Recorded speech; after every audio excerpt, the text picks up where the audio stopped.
नमस्ते गुरुजी। जय गुरुजी महाराज। जय गुरुजी साध संगत जी। शुक्राना गुरुजी महाराज मल्टीलिंगुअल जूम प्लेटफॉर्म टीम आप सबका स्वागत करती है। आज हमारे बीच में ब्लेस संगत एमपी सिंह अंकल जी उपस्थित हैं, जो कि संगत करेंगे। सेशन को आगे बढ़ाने के लिए मैं होस्ट से रिक्वेस्ट करूंगा, उषा सिंह आंटी जी को प्लीज को होस्ट बनाएं। उषा सिंह आंटी जी को प्लीज को होस्ट बनाएं।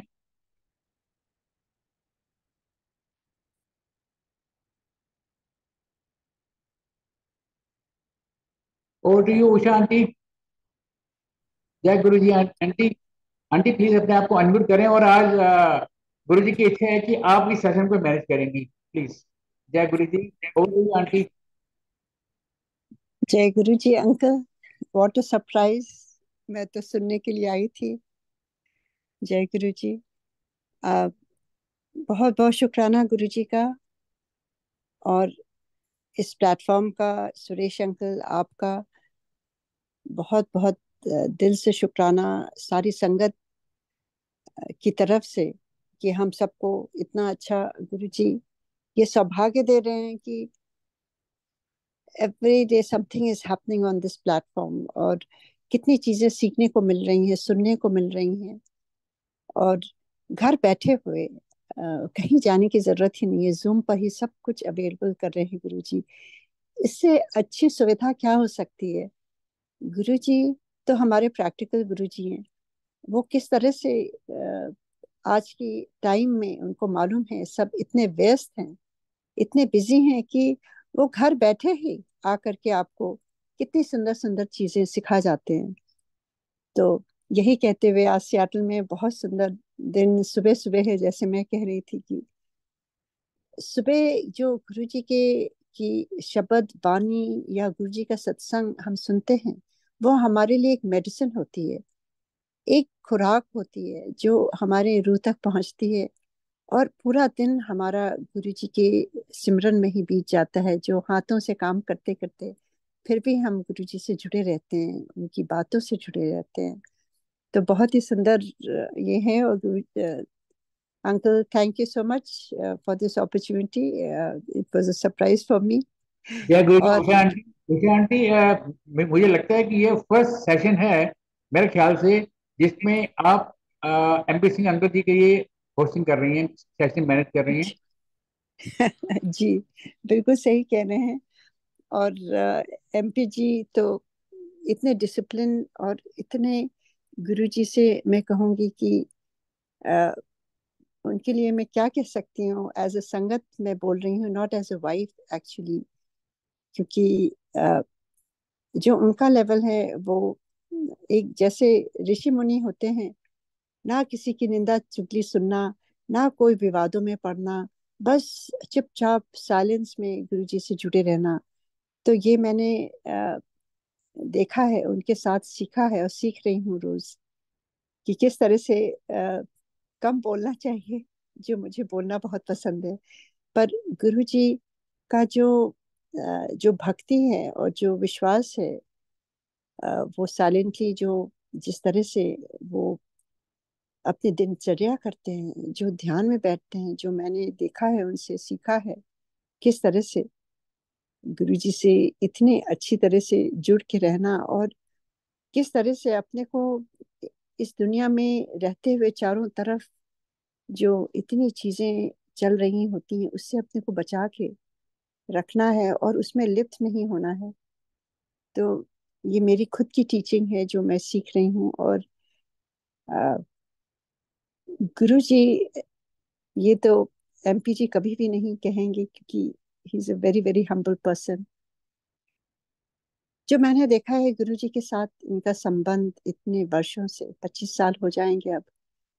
और गुरु जी एमपी जी को बहुत बहुत दिल से मानते थे, प्यार करते हैं और करते हैं। और कितने कितने चीजें गुरु जी ने जो एकांत में एमपी जी को बताई हैं, और उनको उनकी ब्लेसिंग्स, गुरु जी ने अपनी ब्लेसिंग्स जो दी हैं, और जो सीखे गुरु जी ने, इनको दी हैं, और जिस पर ये अमल हो रहे हैं और वही करते हैं, तो यही कहते हुए, और मैं क्या कहूँ, क्योंकि एमपीजी एक ऐसे अ, मैं कहूँगी संगत है जो अपने बारे में ज्यादा सुनना ही नहीं पसंद करते हैं, और कभी कोई अच्छी बातें उनके बारे में बोलता है तो उठ के वो चले जाते हैं। तो इसलिए मैं अब आगे कुछ नहीं कहूंगी, और I see the respect for him from the संगत, and that is a very very honourable thing. आपकी रिस्पेक्ट जो गुरु जी की वजह से आपको मिलती है, वो बहुत बड़ी उनकी उनकी ब्लेसिंग है। तो मैं यही कहूंगी कि आज वो उनको वेलकम करती हूँ, और वो अपनी गुरुजी की जर्नी और गुरुजी से जो सीख मिली है, और जो सारे संगत ध्यान से सुनती है और अप्रिशिएट भी करती है बहुत। तो यही कहते हुए मैं कहूँगी एमपीजी का स्वागत करती हूँ, और आज वो आकर के अपनी सारी जर्नी और जो जो चीजें गुरुजी ने सिखाई, एंड ऑफ द ईयर ये है, एक साल ये खत्म होने को आ रहा है, और कितनी चीजें जो कई बार हम अ, याद नहीं आती हैं, वो गुरु जी सब कुछ याद दिलाएं, और सारी अपनी जो ब्लेसिंग्स हैं वो शेयर करें। जय गुरु जी। और एमपी जी, आपका वेलकम है इस प्लेटफॉर्म में, और आप आइए और अपने को अनम्यूट करके, और अगर आप चाहते हैं तो अपना वीडियो भी ऑन कर सकते हैं, जैसा आपको ठीक लगे। जय गुरु जी। Thank you so much. जय गुरु जी। गुरु जी को अनंत प्रणाम, पूरी संगत को अनंत प्रणाम। After that kind of introduction I am humbled, but anyway मैं कोशिश करूंगा to try to live up to at least a little bit of what Nisha ji has said. आज देखिए, गुरु जी के बारे में समझना असंभव है, और आप लोगों ने, मैं बहुत लोगों ने बहुत तरह तरह की संगतें सुन रखी होंगी। It reminds me of the very old Jain saying, जब एक हाथी आया, संधे लोग थे, उन लोगों ने हाथी को, तरह तरह के हाथी के मतलब अंग को पकड़ा, किसी ने पूंछ पकड़ी, किसी ने इनके पैर पकड़े, किसी ने उनकी सूंड पकड़ी, और सबने तरह तरह के अपने डिफरेंट डिफरेंट डिस्क्रिप्शन दिए। तो गुरु जी भी इस तरह के, आप समझ लीजिए कि हम लोग we are almost blind terms of knowing what Guru ji is all about, what who Guru ji is. तो हम लोग अपनी अपनी तरह से, अपनी अपनी तरह से डिस्क्रिप्शन देते रहते हैं अपनी समझ से। तो उसके लिए मैं गुरु जी से क्षमा चाहता हूँ। जितना अपनी तरफ से हो सकता है आपको बताने की कोशिश करूंगा गुरु जी के बारे में, एंड ऑल। मैं आपको कोशिश करूंगा बताने के लिए what I have learn from Guru ji, which is helpful to me and should be very helpful to you. So उससे मैं शुरू करता हूँ। एक्चुअली गुरु जी से इस जीवन में पहले बार दर्शन गुरु जी के हुए 1998, और दर्शन का कारण वही था जैसा अक्सर होता है सबके साथ। कोई कुछ परेशानी थी, कोई मुसीबत थी, कोई समस्या थी, जिसके कारण गुरु जी के पास पहुंचे। समस्या हम लोगों की थी कि हमारी जो दूसरी बेटी है, उसको बहुत सीरियस एस्थमा का प्रॉब्लम था शुरू से, और ये प्रॉब्लम इतनी सीवियर थी कि कई बार हम लोग को ऐसा लगा कि वह बचेगी नहीं। पर गुरु जी कृपा, आप समझ लीजिए या जो भी समझ लीजिए, वी वेंट टू सिंगापुर इन 1996, और 1998 की बात है जब गुरु जी से मिले पहली बार। उस समय बेटी की उम्र करीब 17 साल की थी, और 2 साल के बाद उसे जाना था यूनिवर्सिटी में, यूएस में। और हम लोग बहुत परेशान थे कि हम लोग यहाँ पर रहती है बेटी अपने साथ, तो हम लोग थोड़ा उसका जानते हैं, उसके बारे में थोड़ा इंट्यूशन भी है कि कब इसका अटैक होने वाला है, तुरंत हॉस्पिटल लेके भागते हैं, नेबुलाइजर घर पर रखते हैं, मेडिसिन घर पर रखते हैं, तुरंत उसे मेडिसिन एडमिनिस्टर करते हैं। इस तरह तरह की चीजें हम लोग कर सकते थे एज पेरेंट्स, क्योंकि मालूम था उसके बारे में, काफी इंट्यूशन हम लोग को हो गया था कि इसका अटैक होने वाला है, और अटैक बहुत होते हैं, वेरी फ्रीक्वेंट। परंतु अब परेशान मैं रहता था, एक्चुअली बहुत परेशान रहता था कि अगर जब ये यूनिवर्सिटी में जाएगी यूएस में, तो इसको इसको कौन संभालेगा। जब इसका अस्थमा अटैक हो रहा है, पता नहीं कोई इसके पास रहेगा उस समय कि नहीं, और कोई रहेगा भी कि नहीं, तो उस समय उसको क्या मालूम क्या करना है इसका। That was the biggest challenge, the biggest problem, the biggest समस्या जो आप कह लीजिए हम लोग हमारे दिमाग में रहती। इसी समस्या के कारण गुरु जी से मिले, और ऐसा हुआ कि 98 दिसंबर में हम लोग गए थे वेकेशन के लिए सिंगापुर से इंडिया। बेंगलोर गए, उसके बाद मैसूर सिटी गए। मैसूर सिटी में बहुत बहुत सीवियर अटैक हुआ अस्थमा को बेटी को, और गुरु जी की कृपा थी, बहुत अच्छे डॉक्टर थे होटल होटल के अपने, he was on call, he was able to take care of things. वैसे हम लोग कहते हैं गुरु डॉक्टर के कारण बेटी ठीक हुई, पर एक्चुअली गुरु जी के कारण वो सब होता है, गुरु जी ने ठीक कर दिया। Anyway after that we came to Delhi to return to Singapore. Delhi में मेरे छोटे चाचा जी हैं, Shri Prakash Singh, ex IPS IPS officer, very distinguished police officer. He has served as DG in UP and DG in Assam, DG BSF. तो उनसे मिलने गए तो उनको मालूम था कि बेटी का प्रॉब्लम है बहुत सीरियस। तो ही टॉक वेरी क्रिप्टिकली, उन्होंने मुझे बताया कि चलो अगर अगर तुम्हारी श्रद्धा है तो गुरुजी के पास लेके चलूंगा तुम्हें बेटी के साथ तुम्हारी, और अगर गुरुजी की कृपा होगी तो बेटी ठीक हो जाएगी। तो मैंने पूछा भी नहीं कि कौन गुरु जी हैं, क्या बात श्रद्धा और कृपा की कर रहे हैं, पर जैसे कहते हैं डूबते को तिनके का सहारा, कुछ भी हो बेटी किसी तरह से ठीक हो जाए, और क्या चाहिए। मैंने कहा बिल्कुल बिल्कुल, लेके हम लोग बिल्कुल चलेंगे। तो उन्होंने कहा ठीक है, दोपहर को आ जाना, हम लोग चलेंगे। तो वो नोएडा में रहते थे, तो हम लोग दोपहर को गए, मैं और उषा बेटी के साथ। और नोएडा से उस समय एम्पायर स्टेट में गुरु जी की संगत होती थी, करीब घंटे 1.5 घंटे का सफर था। उस सफर में चाचा जी ने कुछ नहीं बताया मुझे गुरु जी कौन है, मैंने कुछ पूछा भी नहीं। The only thing he said was when we reach Empire State में जब कार से उतरे, उन्होंने कहा follow the drill, means just do what he is doing. उनको फॉलो करते हुए हम लोग गुरु जी के दरबार में पहुंचे, और जैसा जैसा मेंटल एक्सपेक्टेशन था मेरा, उसके बिल्कुल अपोजिट चीजें थी। मैं सोच रहा था कोई वृद्ध पुरुष सफेद कपड़े में या गेरुआ वस्त्र में वहां बैठे होंगे, उनके शांति से चारों लोग उनके यहाँ बैठे होंगे, शायद कुछ उपदेश दे रहे होंगे, और यहाँ ऐसा कुछ भी नहीं था। I saw Guruji, a very young, dashing man in very colorful, very dashing clothes. वो बिल्कुल सिंहासन पर बैठे हुए थे, चारों ओर लोग उनको घेरे हुए थे। This was the cream of society of Delhi. और बहुत कस कस के मुझे उस समय ऐसा लगा म्यूजिक चल रहा था। उस समय मुझे ज्यादा मालूम नहीं था, पंजाबी मैं समझता भी नहीं था, गुरबाणी नहीं थी। गुरु जी के लिए लोगों ने भजन लिखे थे, वो भजन गाए जा रहे थे बहुत तेजी आवाज से। तो मुझे बहुत अजीब सा लगा, कि चूंकि मुझे ऐसा लगा कि ये तो मैं ऐसा कुछ एक्सपेक्ट ही नहीं कर रहा था, परंतु विश्वास था मुझे चाचा जी पे, सीखी जगह लेके आएंगे। तो नहीं, चाचा जी आगे गए, उन्होंने प्रणाम किया गुरु जी को, मैंने प्रणाम किया। जो ही मैंने प्रणाम किया, गुरु जी कहते हैं अशोक अशोक बैठ जा। तो अशोक मेरा घर का नाम है। मैंने सोचा शायद चाचा जी ने गुरु जी को बता दिया होगा मेरा नाम, और ऐसा बाद में पूछा तो ऐसा कुछ नहीं था। बाद में जैसे पता लगा कि गुरु जी को तो गुरु गुरु जी की कृपा ही से हम लोग जा पाते थे। जो भी पहुंचता था गुरु जी के पास उनकी कृपा से, और ऑफ कोर्स गुरु जी को सब मालूम रहता था, और गुरु जी को हर एक को नाम से संबोधित करते थे जो ही कोई आता था।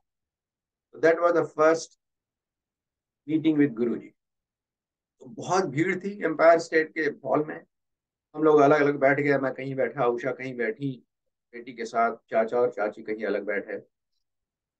थोड़ी देर बाद गुरु जी ने इशारा किया, बुलाया, तो मैं और उषा बेटी के साथ वहां पहुंचे, और उषा ने बताना शुरू किया गुरु जी को कि बेटी की क्या प्रॉब्लम है। गुरु जी ने बड़े प्यार से थोड़ी देर तक सुना, फिर कहा जानता हूँ जानता हूँ। और उसके बाद कुछ बताने की आवश्यकता भी नहीं हुई, गुरु जी ने बस दाएं हाथ उठाया और कहा कल्याण कीता। That's all he said. फिर कहते हैं बैठ जाओ, तो हम लोग फिर जाके वापस बैठ गए जहाँ पे थे। उस समय कार्यक्रम ऐसा होता था कि लंगर नहीं होता था, लंगर कुछ ही लोगों के लिए बनता था, गुरु जी रोक लेते थे कुछ लोगों को लंगर के लिए, सबके लिए नहीं लंगर रहता था, और प्रसाद सबके लिए रहता था। तो प्रसाद का ये नियम होता था कि बीच में गुरु जी को जब प्रसाद बांटना था, तो हम लोग सब लोग उठते थे, लाइन में खड़े होते थे, प्रसाद लेते थे, जो कि अक्सर हलवा रहता था, बड़ा प्रसाद या लड्डू रहते थे। तो उसके बाद चूंकि हलवा या लड्डू जो भी मिले तो हाथ में काफी घी लग जाते थे, तो हम लोग सब लोग बाहर जाते थे, बाहर हाथ धोते थे, फिर आके वापस बैठते थे। तो उस समय जब बाहर जाते थे तो उस समय बाहर थोड़ा मिंगल होने का टाइम मिल जाता था, तो एक दूसरे से थोड़ी बहुत स्मॉल टॉक हो सकती। उस समय जब बाहर गए तो चाचा जी ने पूछा, हाँ कि गुरु जी ने क्या कहा, क्योंकि चाचा जी ने देखा कि गुरु जी ने कुछ कहा पर आपको थोड़ी दूर थे तो सुन नहीं पाए। उषा ने कहा गुरु जी ने कहा कल्याण की था। तो चाचा जी बहुत खुश, कहते हैं अरे बेटी तो ठीक हो गई फिर। तो मुझे समझ में नहीं आया कैसे बेटी ठीक हो गई, बस गुरु जी ने बस हाथ उठाया, कल्याण कहा, कल्याण कितना, बस बेटी ठीक हो गई। But that's what happened. उसके बाद बिल्कुल बेटी बिल्कुल नो प्रॉब्लम्स व्हाटसोएवर, उसके बाद कोई अटैक नहीं, कोई कुछ नहीं। She is a very healthy person, she herself is a medical doctor now. और गुरु जी की कृपा से उसको किसी तरह की भी समस्याएं नहीं, इस तरह की हेल्थ प्रॉब्लम नहीं है उसको। तो ये गुरु जी की कृपा देखिए, बस उन्होंने हाथ उठाया, कहा कल्याण कितना, and all the problems were solved. इसके साथ मैं आपसे ये भी शेयर करना चाहता हूँ, these are my internal thoughts, कि देखिए बहुत लोग बात करते हैं कि अ, लंगर खाओ तो ठीक हो जाएगा, मंदिर जाओ तो ठीक हो जाएगा। देखिए गुरु जी के साथ ऐसा कुछ नहीं है। कि सर्व समर्थ सर्वशक्तिमान, वो आप आपने इतनी संगत से सुन रखी होगी तो आपको पता ही चल गया होगा। तो जो सर्व समर्थ है, जो सर्वशक्तिमान है, he doesn't need any medium bless us, उनकी ब्लेसिंग डायरेक्टली होती है। तो आप ये पूरा विश्वास रखिए कि गुरु जी जो सर्व समर्थ है, सर्वशक्तिमान है, इज ऑलवेज एक्सेसिबल, और उसके बारे में मैं बताऊंगा आपको। और उनकी उनके लिए आपको ये परेशान होने की जरूरत नहीं है कि आपको इतनी बार लंगर खाना है या इतनी बार मंदिर जाना है या इतनी बार तीर्थ स्थान जाना है, ऐसा कुछ नहीं। गुरु जी की कृपा होती है, अगर आप पर कृपा होनी है तो तुरंत होगी, उसमें कोई परेशानी की बात नहीं। खैर, उस समय एक बहुत अच्छा और एक इंसिडेंस हुआ था, मैं आपको शेयर करना चाहता हूँ। हम लोग जैसा बताया, हम लोग अलग अलग बैठे थे क्योंकि भीड़ बहुत रहती। तो हमारे बगल में एक सज्जन आके बैठ गए, पता नहीं इनको कैसे जगह मिली, क्योंकि बहुत टाइट फिट होता था, पर वो आए और उन्होंने मुझसे बात करनी शुरू कर दी। उन्होंने कहा मैं मेजर ज्ञान सिंह हूँ, मैं अजमेर का रहने वाला हूँ, मैं राजपूत रेजिमेंट में हूँ, और गुरु जी के साथ में, उन्होंने कहा मेरे ख्याल से लंबा लंबा अरसा बोला उन्होंने, मेरे ख्याल 17 साल बोला है, समथिंग लाइक दैट। इतने सालों से गुरु जी के साथ हूँ, और जहां जहां गुरु जी की संगत होती है वहां वहां गुरु जी मेरी पोस्टिंग करवा देते हैं, इसलिए मैं संगत पे आता रहता हूँ। फिर उन्होंने मुझसे कहा कि मुझे बड़ा अच्छा लगा जब उन्होंने ये कहा। एक तो वो हिंदी में मुझसे बात कर रहे थे, फिर he was a fellow Rajput, he was in army, तो ये these things are very common in in my background. Hindi में बात करना, राजपूत है, मेरे परिवार में भी बहुत से लोग आर्मी में हैं। तो बड़ा मुझे सडनली जो मैं अनकंफर्टेबल था बड़ा वहां पर, वो the sense of discomfort was gone and I suddenly became very comfortable, क्योंकि कोई बगल में बैठा था, तो आई कुड रिलेट। फिर उन्होंने पूछा मुझसे कि आपको गुरु जी के बारे में कुछ मालूम है। मैंने कहा मुझे तो नहीं मालूम। उन्होंने कहा आप जानना चाहते हैं, मैंने कहा हाँ। उन्होंने फिर मुझे गुरु जी के बारे में बताना शुरू किया, और बहुत ऐसी चीजें बताई जो कोई खास चीजें नहीं थी। जैसे उन्होंने बताया कि गुरु जी सर्व समर्थ हैं, सर्वशक्तिमान हैं, और उनके आप यहाँ पर आए हैं तो उन्हीं की कृपा से आए हैं। आप ये नहीं सोचिए कि आप खुद चले आए हैं, जब गुरु जी की कृपा होती है तभी आ पाते हैं लोग। और फिर उन्होंने कहा गुरु जी जैसा चाहते हैं वैसा ही होता है, और आप यहाँ आके ये नहीं परेशान होइएगा कभी कि कहाँ आप बैठे हैं, जहां भी आप बैठे हैं आप गुरु जी के पास हैं। और आप ये भी नहीं परेशान होइएगा कि आपको गुरु जी को अपनी परेशानियां बतानी है, गुरु जी को सब कुछ मालूम है। इस तरह की चीजें वो बताते रहे। तो ये बड़ी मतलब ऐसी चीजें थी जो आपने भी सुन रखी होंगी भगवान के बारे में, हमने भी सुन रखी थी। तो मतलब ऐसी कोई नई चीजें नहीं थी, और इतना अच्छा लग रहा था मुझे सुनना कि मुझे लग रहा था कि this is the best musical composition I am listening. तो और उस पहली बार जैसे बैठे थे तो थोड़ा ब्रेक हुआ था, हम लोग बाहर गए थे, तो उसके उसके अलावा हम लोग करीब तीन तीन घंटे रहे होंगे संगत में। और 3 घंटे तक वो मुझे बताते रहे गुरु जी के बारे में।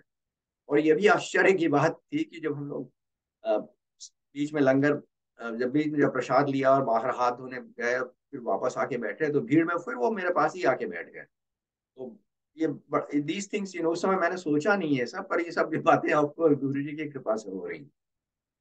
दैट वाज 28 दिसंबर 1998। फिर अगले दिन गए, तो अगले दिन ये मेजर ज्ञान सिंह का जो ये एपिसोड था, इट रिपीटेड। हम लोग फिर अलग अलग बैठे थे, पर मेजर ज्ञान सिंह फिर आए और फिर मेरे पास बैठ गए, पता नहीं उनको कैसे जगह मिल गई। और फिर उन्होंने बताना शुरू किया, और बहुत बड़ी प्यार से बताते रहे, और 3 घंटे का फिर हम लोग बैठे होंगे, 3 घंटे तक बताते रहे। और मुझे इतना अच्छा लग रहा था, मुझे तो ऐसा लग रहा था कि कभी मतलब ये कभी रुके ही नहीं, मैं सुनता ही रहूं। बीच में प्रसाद लेने के लिए भी उठना पड़ा, तो मुझे बुरा लग रहा था। मैंने कहा ये थोड़ा इंटरप्शन हो रहा है, बता रहे हैं जो मैं सुन नहीं पा रहा हूँ। तो इस तरह के 29 दिसंबर को हुआ। 30 दिसंबर को the same thing happened, exactly same thing.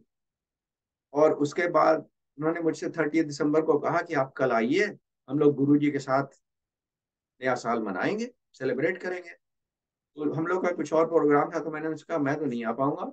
Any way, that was a very poor judgement on my part. अब मैं बहुत, I regret it very much, I should have gone. But anyway, उसके बाद कभी कभी जब भी मौका मिलता था तो मैं चला जाता था गुरु जी के दर्शन करने। सिंगापुर में था, केवल 4 घंटे की जर्नी थी बाय प्लेन। मैं मैनेजिंग डायरेक्टर था, India was also my responsibility, तो जब भी मन करता था मैं चला जाता था। तो प्रोग्राम मेरा ये बनाता था कि थर्सडे को पहुंच जाता था, थर्सडे को गुरु जी के दर्शन करता था। पूरा पूरा संगत में पूरा समय तो नहीं मिल पाता था, क्योंकि फ्लाइट थोड़ी देर में पहुंचती थी, 9:30 बजे।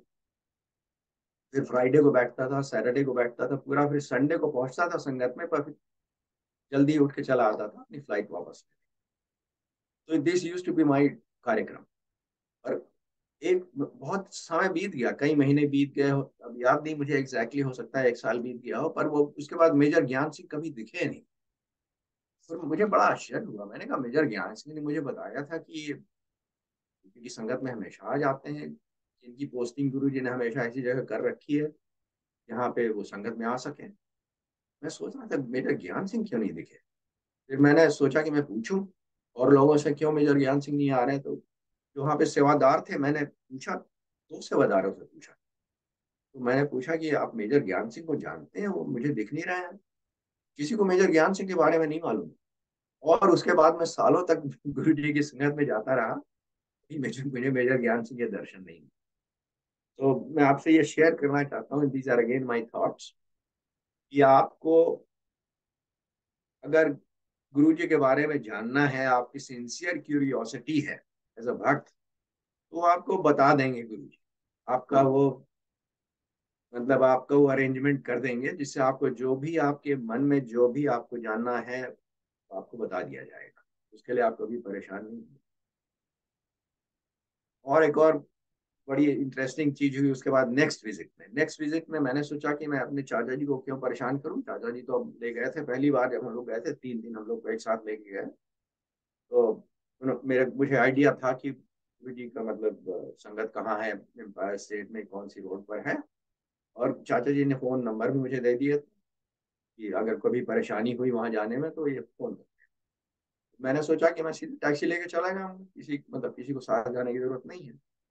तो होटल में ठहरता था मैं, इंपीरियल में हमेशा ठहरता था जनपथ पर। तो मैंने टैक्सी ली और मैंने टैक्सी वाले को बोला कि मुझे मेहरौली गुड़गांवा रोड लेके चलो। मुझे ये नहीं मालूम था कि रोड का नाम, मैं सोच रहा था मेहरौली से गुड़गांवा रोड जाती है, तो ये मेहरौली गुड़गांवा रोड होगी। बाद में पता चला कि वो एक्चुअली रोड का नाम है दिल्ली गुड़गांवा रोड, पर उसमें नहीं मालूम था। एनीवे, मेहरौली गुड़गांवा रोड पे आज taxi went and I was looking for Empire State. पर वो रोड बड़ी डिफरेंट लग रही थी मुझे, कुछ पतली सड़क थी वो, compare to the one on which we went earlier. और थोड़ा वाइंडिंग रोड भी थी, मतलब इतना स्ट्रेट नहीं थी जैसे पहले रोड थी। और उसके बगल में चूंकि घर वार जो थे वो पुरानी हवेलियां वगैरह उस टाइप की भी थी। मुझे कुछ समझ में नहीं आया, पर मुझे ये लगने लगा कि ये रोड नहीं है ठीक। तो एनीवे, गुड़गांव तक पहुंच गए, फिर वापस आए। फिर कॉल किया जब वापस आके वहाँ बड़े चौराहा के पास से, कि हम लोग यहाँ लॉस्ट हैं और डायरेक्शन दे दीजिए तो बहुत मतलब मेहरबानी होगी। तो जिससे मैं बात कर रहा था उन्होंने कहा हाँ बिल्कुल। उन्होंने डायरेक्शन दिए, तो मैंने टैक्सी ड्राइवर को दे दिया फोन कि आप डायरेक्शन ले लो, इनसे ठीक समझ लो। तो टैक्सी ड्राइवर ने सुना डायरेक्शन, फिर उसके बाद तुरंत हम लोग within few minutes after that we were in Empire State. तो संगत अटेंड करी। जब संगत में बीच में जैसा आपसे बताया, जैसा समय कार्यक्रम होता था, प्रसाद के लिए उठते थे, उस समय उठे तो मैंने सोचा कि जो लोग जिन लोगों ने मुझे हेल्प किया, जिन सेवादार ने जिन्होंने फोन उठाया होगा, तो मैं थैंक यू कर दूं। मैंने पूछा एक सेवादार जो थे कि किसी ने मुझे फोन उठाया था, तो मैं डायरेक्शन दिए थे, तो मैं उनसे बात करना चाहता हूँ। आई एम वेरी ग्रेटफुल कि उन्होंने इतने क्लियर डायरेक्शन दिए, हम लोग यहाँ पहुंच गए। तो उनको बड़ा आश्चर्य हुआ, उन्होंने कहा यहाँ तो कोई नहीं फोन उठाता।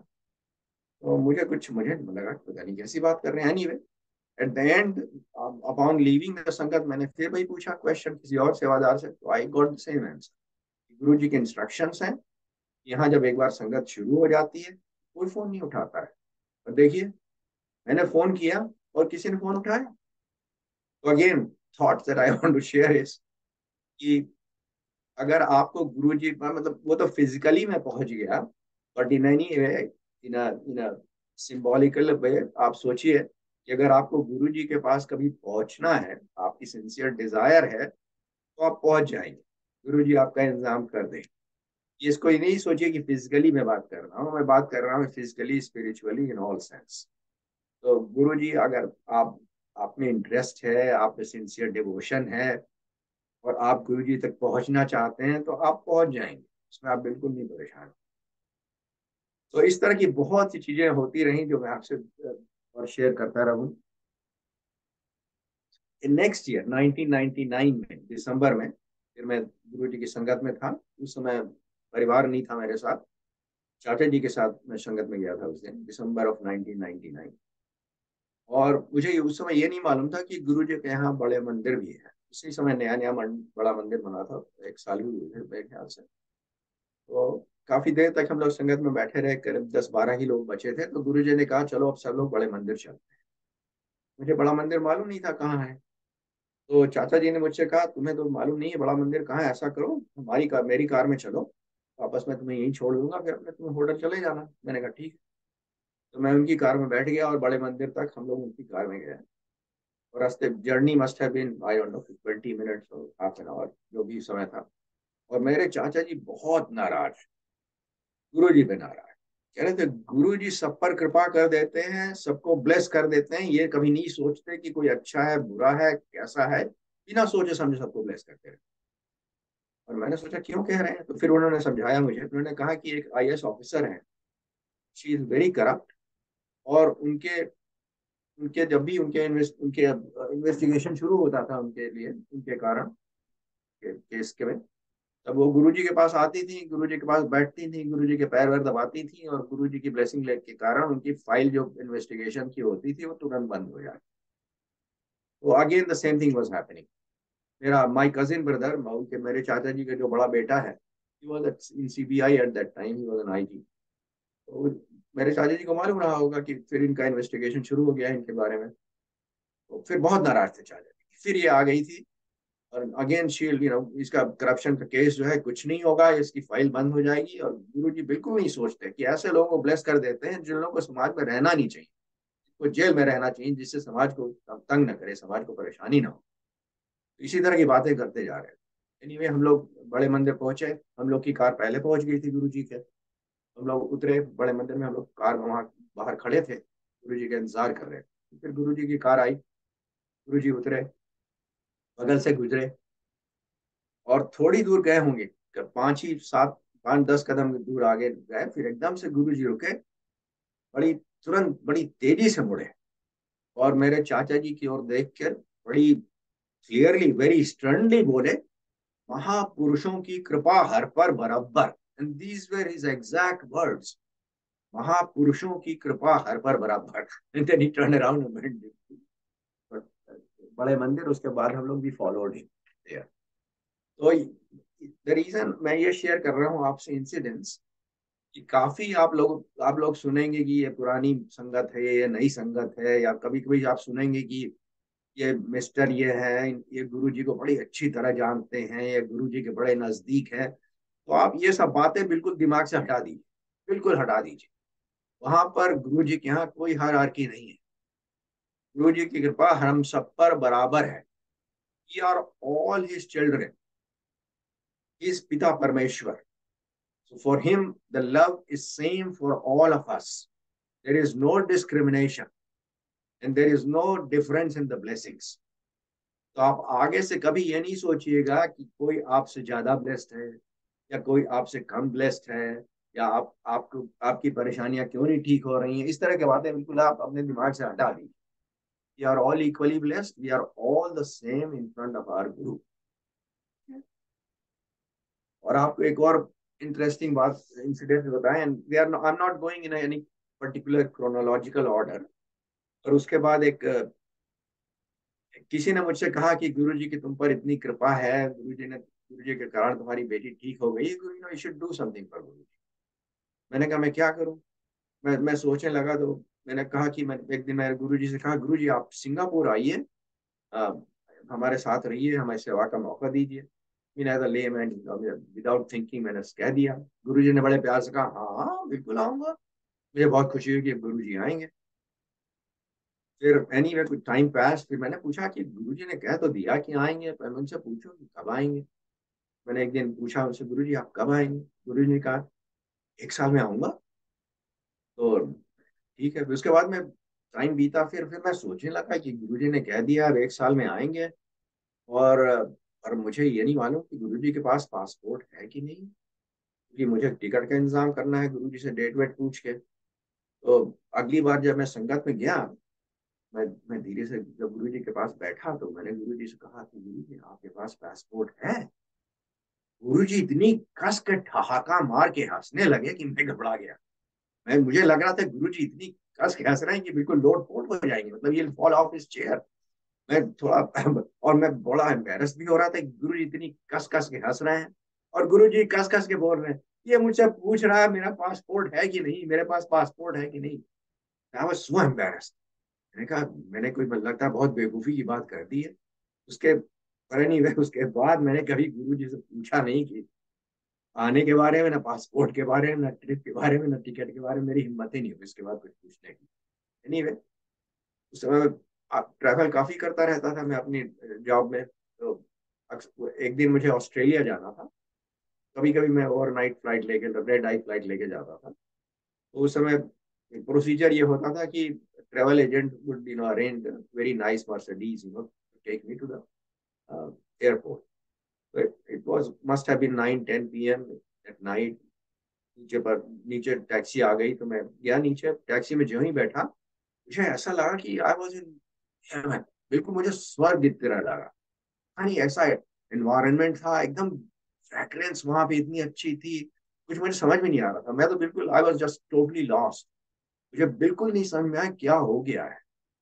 तो एनीवे टैक्सी चली। थोड़ी देर बाद जब मुझे थोड़ा होश आया, मुझे ऐसा लगा कि बस लगता है कि टैक्सी ड्राइवर ने कुछ स्पेशल फ्रेग्रेंस वगैरह डाल रखी है। मैंने टैक्सी ड्राइवर से पूछा तुमने यहाँ कुछ फ्रेग्रेंस डाल रखी है। टैक्सी ड्राइवर ने घबरा गया। उसने कहा कि मैं उसको क्रिटिसाइज कर रहा हूँ। उसने कहा नहीं साहब, no sir, nothing like that, we don't, we are we are told not to have any fragrance in the car. मैंने कहा कि अच्छा। तब मुझे थोड़ा थोड़ा समझ में आने लगा कि ये कुछ फ्रेग्रेंस नहीं है, गुरु जी हैं। और मैंने सोचा नहीं था that must have been exactly 1 year from the date when Guruji said he will be there visiting me. तो मैं इसलिए बताना चाहता हूँ कि हम लोग अक्सर बातें भूल जाते हैं, गुरुजी कभी कुछ नहीं भूलते। एंड जो गुरुजी के जो कह देते हैं वो करते हैं। तो that was a beautiful experience that I wanted to share with you. उसके बाद एक और एक्सपीरियंस इज वर्थ शेयरिंग। जैसा आपको मैंने पहले बताया कि संडे को मैं जल्दी उठ के चला जाता था वापस सिंगापुर, अपनी प्लेन कैच करने के लिए। प्लेन का टाइम था 11:15 बजे। तो मैं यूजुअली 8:30-8 बजे उठ के चला जाता था। तो I use to be airport at least no later than 9:50, 2 hours in advance. So that was enough time to basically board the plane comfortably. पर उस दिन एक दिन मेरे मन में ख्याल आया, must have been around year 2001 और 2002। मुझे ऐसा लगा कि मैं अपने मन से उठ के चला जाता हूँ, ये तो ठीक बात नहीं है। जब गुरु जी मुझे कहें तभी मुझे जाना चाहिए, क्योंकि मैं बेसिकली गुरुद्वारे में हूँ। उस दिन मैंने सोच के बैठ गया, मैंने कहा जब आज गुरुजी मुझसे बोलेंगे तभी मैं यहाँ से जाऊँ। उस दिन काफी लोग मेरे साथ थे, चाचा जी भी थे, उषा भी थी, और भी कुछ लोग थे परिवार के। तो चाचा जी के बगल में मैं बैठा। तो जैसे जैसे टाइम बीतता गया, चाचा जी थोड़ा कंसर्न हो गए कि मैं उठ नहीं रहा हूँ, if I don't get up no I miss my flight. तो मुझसे कहने लगे अशोक उठो, एयरपोर्ट जाओ, नहीं तो otherwise will miss your flight. तो मैंने सोच लिया था मैं उठूंगा नहीं। तो उन्होंने 2-3 बार बोला, तो मैंने I basically didn't follow his instructions. और उसके बाद मुझे बुरा लगा, मैंने कहा कि the family elder, no, I must get up, because he asking me to get up. अगली बार जब उन्होंने बोला मुझे अशोक उठो जाओ, मैं उठ गया।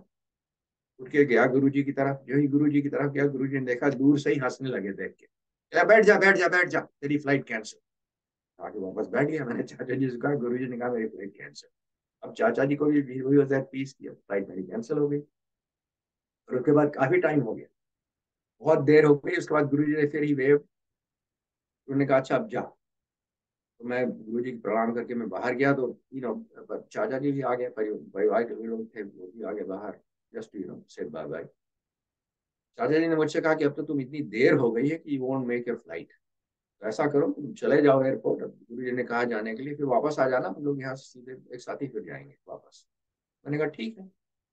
तो anyway I approach the airport, this was old airport, छोटा सा एयरपोर्ट था, उसमें 4 उस समय एंट्रेंस गेट्स हुआ करते थे, मुझे आपको भी शायद याद होगा अगर आप एयरपोर्ट गए होंगे उस समय।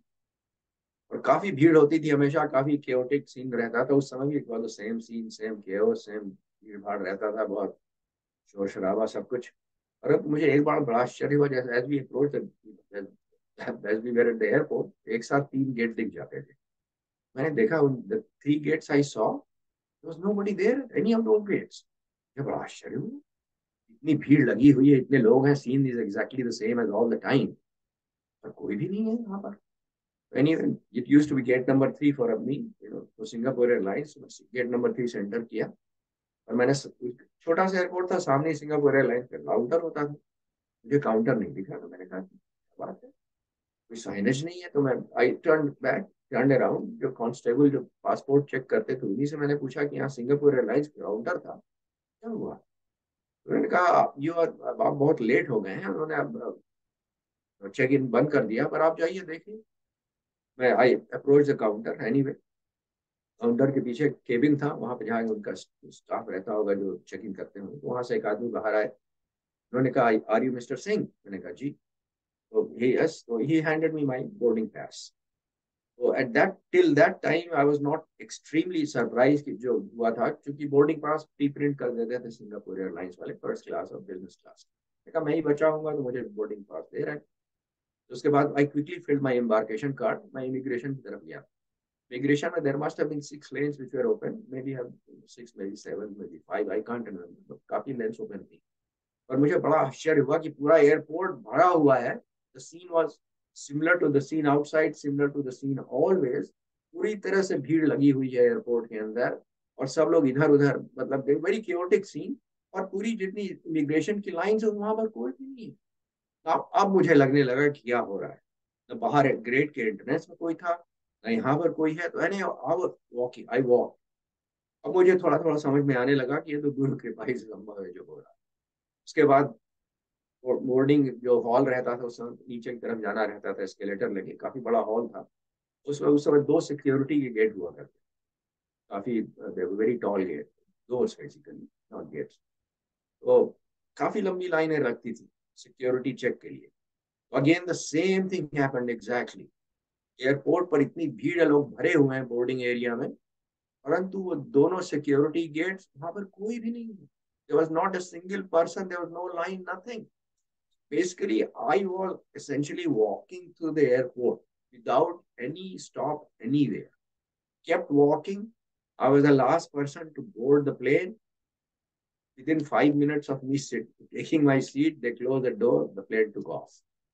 अगले दिन जब मैं सिंगापुर पहुंचा तो मैंने उषा को फोन किया, बताया उषा को अपना एक्सपीरियंस। मैंने कहा ये गुरु जी की कृपा ही से संभव है, उनको जब उनको धन्यवाद दे देना अगली बार जाना। तो anyway it was already Monday morning in India. तो अगली बार जब उषा गई थर्सडे को, तो she called me on Friday morning her time. उन्होंने कहा, उषा ने कहा कि मैंने सोचा कि गुरुजी को जाकर धन्यवाद दूंगी, उनको बताऊंगी आपके एक्सपीरियंस के बारे में, बट गुरुजी ने मौका ही नहीं दिया। जो ही मैंने गुरुजी को प्रणाम किया, गुरुजी हंसने लगे, कहा अंकल की फ्लाइट कैसी बोर्ड हुई बता। तो just in case there was any doubt, Guruji ने समझा दिया कि उन्हीं की कृपा से संभव है। इस तरह चीजें अक्सर होती, जब गुरुजी की कृपा होती थी तो अक्सर गुरुजी समझा देते थे, उनकी कृपा है। जैसे आपको एक एग्जाम्पल दूं, एक बार हम लोग, गुरुजी अक्सर नाराज भी बहुत हो जाते थे संगत से, क्योंकि एक्चुअली वो सदगुरु हैं और उनकी कृपा ही बहुत है, उसके अलावा हमें कुछ नहीं चाहिए। And he has a very big mission for each of us, very big mission which is beyond our ability to understand. और हम लोग अपने छोटे मोटे मटेरियल चीजों में फंसे रहते हैं, उन्हीं में गुरु जी को तंग करते रहते हैं और उसी को गुरु जी से मांगते रहते हैं।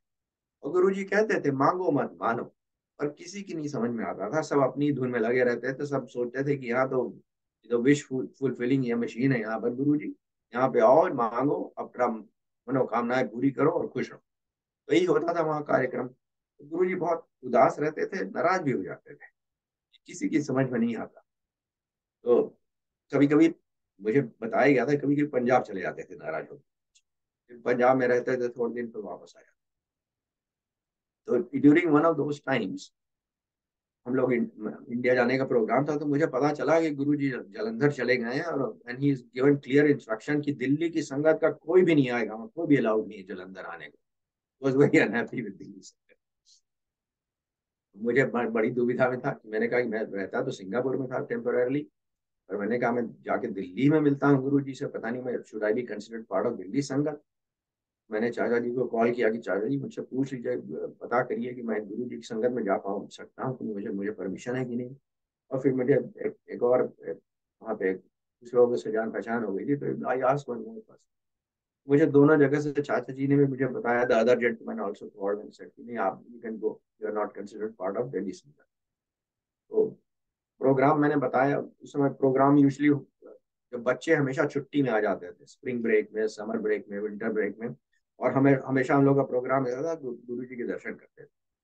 कभी ज्यादा, कभी वेकेशन वगैरह नहीं करते। बच्चे कभी कभी कहते थे कि डैडी लेट्स, कभी कभी हम लोग को मिक्स कर लेनी चाहिए, कंबाइन कर लेनी चाहिए, थोड़ा शॉर्ट वेकेशन गुरु जी के दर्शन। तो उस समय मैंने प्रोग्राम बनाया श्रीलंका का। मैंने कहा श्रीलंका कभी नहीं गए, परिवार के साथ श्रीलंका जाएंगे, 3-4 दिन वहां रहेंगे, उसके बाद Delhi, will fly to Delhi and I will book a taxi, वहां से जलंधर जाएंगे, गुरु जी के दर्शन करेंगे, फिर अगले दिन वापस दिल्ली आएंगे, रात की फ्लाइट लेंगे, वापस सिंगापुर आ जाएंगे, और उसी दिन अगले दिन जब पहुंचेंगे तो बच्चों की फ्लाइट रहेगी। तो मैंने प्रोग्राम बनाया और ये बहुत टाइट प्रोग्राम कर दिया, इसमें कोई गुंजाइश नहीं थी कि अगर प्रोग्राम इधर उधर हो जाता तो उसमें क्या होता। क्योंकि tight programme in the terms कि जब हम लोग वापस सिंगापुर आते तो उसी के अगले ही दिन फिर बच्चों की फ्लाइट, मतलब सिंगापुर वापस आने में हम डिले नहीं कर सकते। तो उस समय ये सोचा नहीं, पर ये दिसंबर का महीना था जब हम लोग वापस आना था। हम सब लोग श्रीलंका से जब फ्लाइट लेनी थी दिल्ली जाने के लिए कोलंबो से, तब मैं सोचने लगा कि दिसंबर का समय है, अक्सर दिल्ली में बहुत फॉग हो जाता है, तो ऐसा तो नहीं है दिल्ली कहीं एयरपोर्ट क्लोज कर दें। वो अगर दिल्ली का एयरपोर्ट क्लोज कर देंगे तो जिस तरह से मैंने प्रोग्राम बनाया है, तो अगर वो कहीं और ले जाए तो फिर मुझे, तो फिर हम लोग जलंधर नहीं जा पाएंगे, फिर गुरु जी के दर्शन नहीं हो पाएंगे। तो इसी तरह की बड़ी दुविधा में मैं रहता था। तो एग्जैक्टली जैसा मैं, मुझे जो सोच रहा था कि ऐसा हो सकता है, वो एग्जैक्टली वैसा ही हो गया। जब वो श्रीलंका का, जब हम लोग श्रीलंका से जब पहुंचे दिल्ली, रात का समय था, काफी लेट नाइट थी। तो तब मैं तो मन में प्रार्थना ही कर रहा था, गुरु जी somehow let make this plane land. So as he plane tried to land, it aborted landing और फिर ऊपर चला गया। And the pilot came on intercom, उन्होंने कहा कि there is too much fog in Delhi, we tried but we could not land, so we'll try once more. तो बहुत कस कस के प्रार्थना कर रहा था मनी मन में कि गुरु जी किसी तरह आप प्लेन लैंड करवा दीजिए। So he tried to land again and again he had to abort.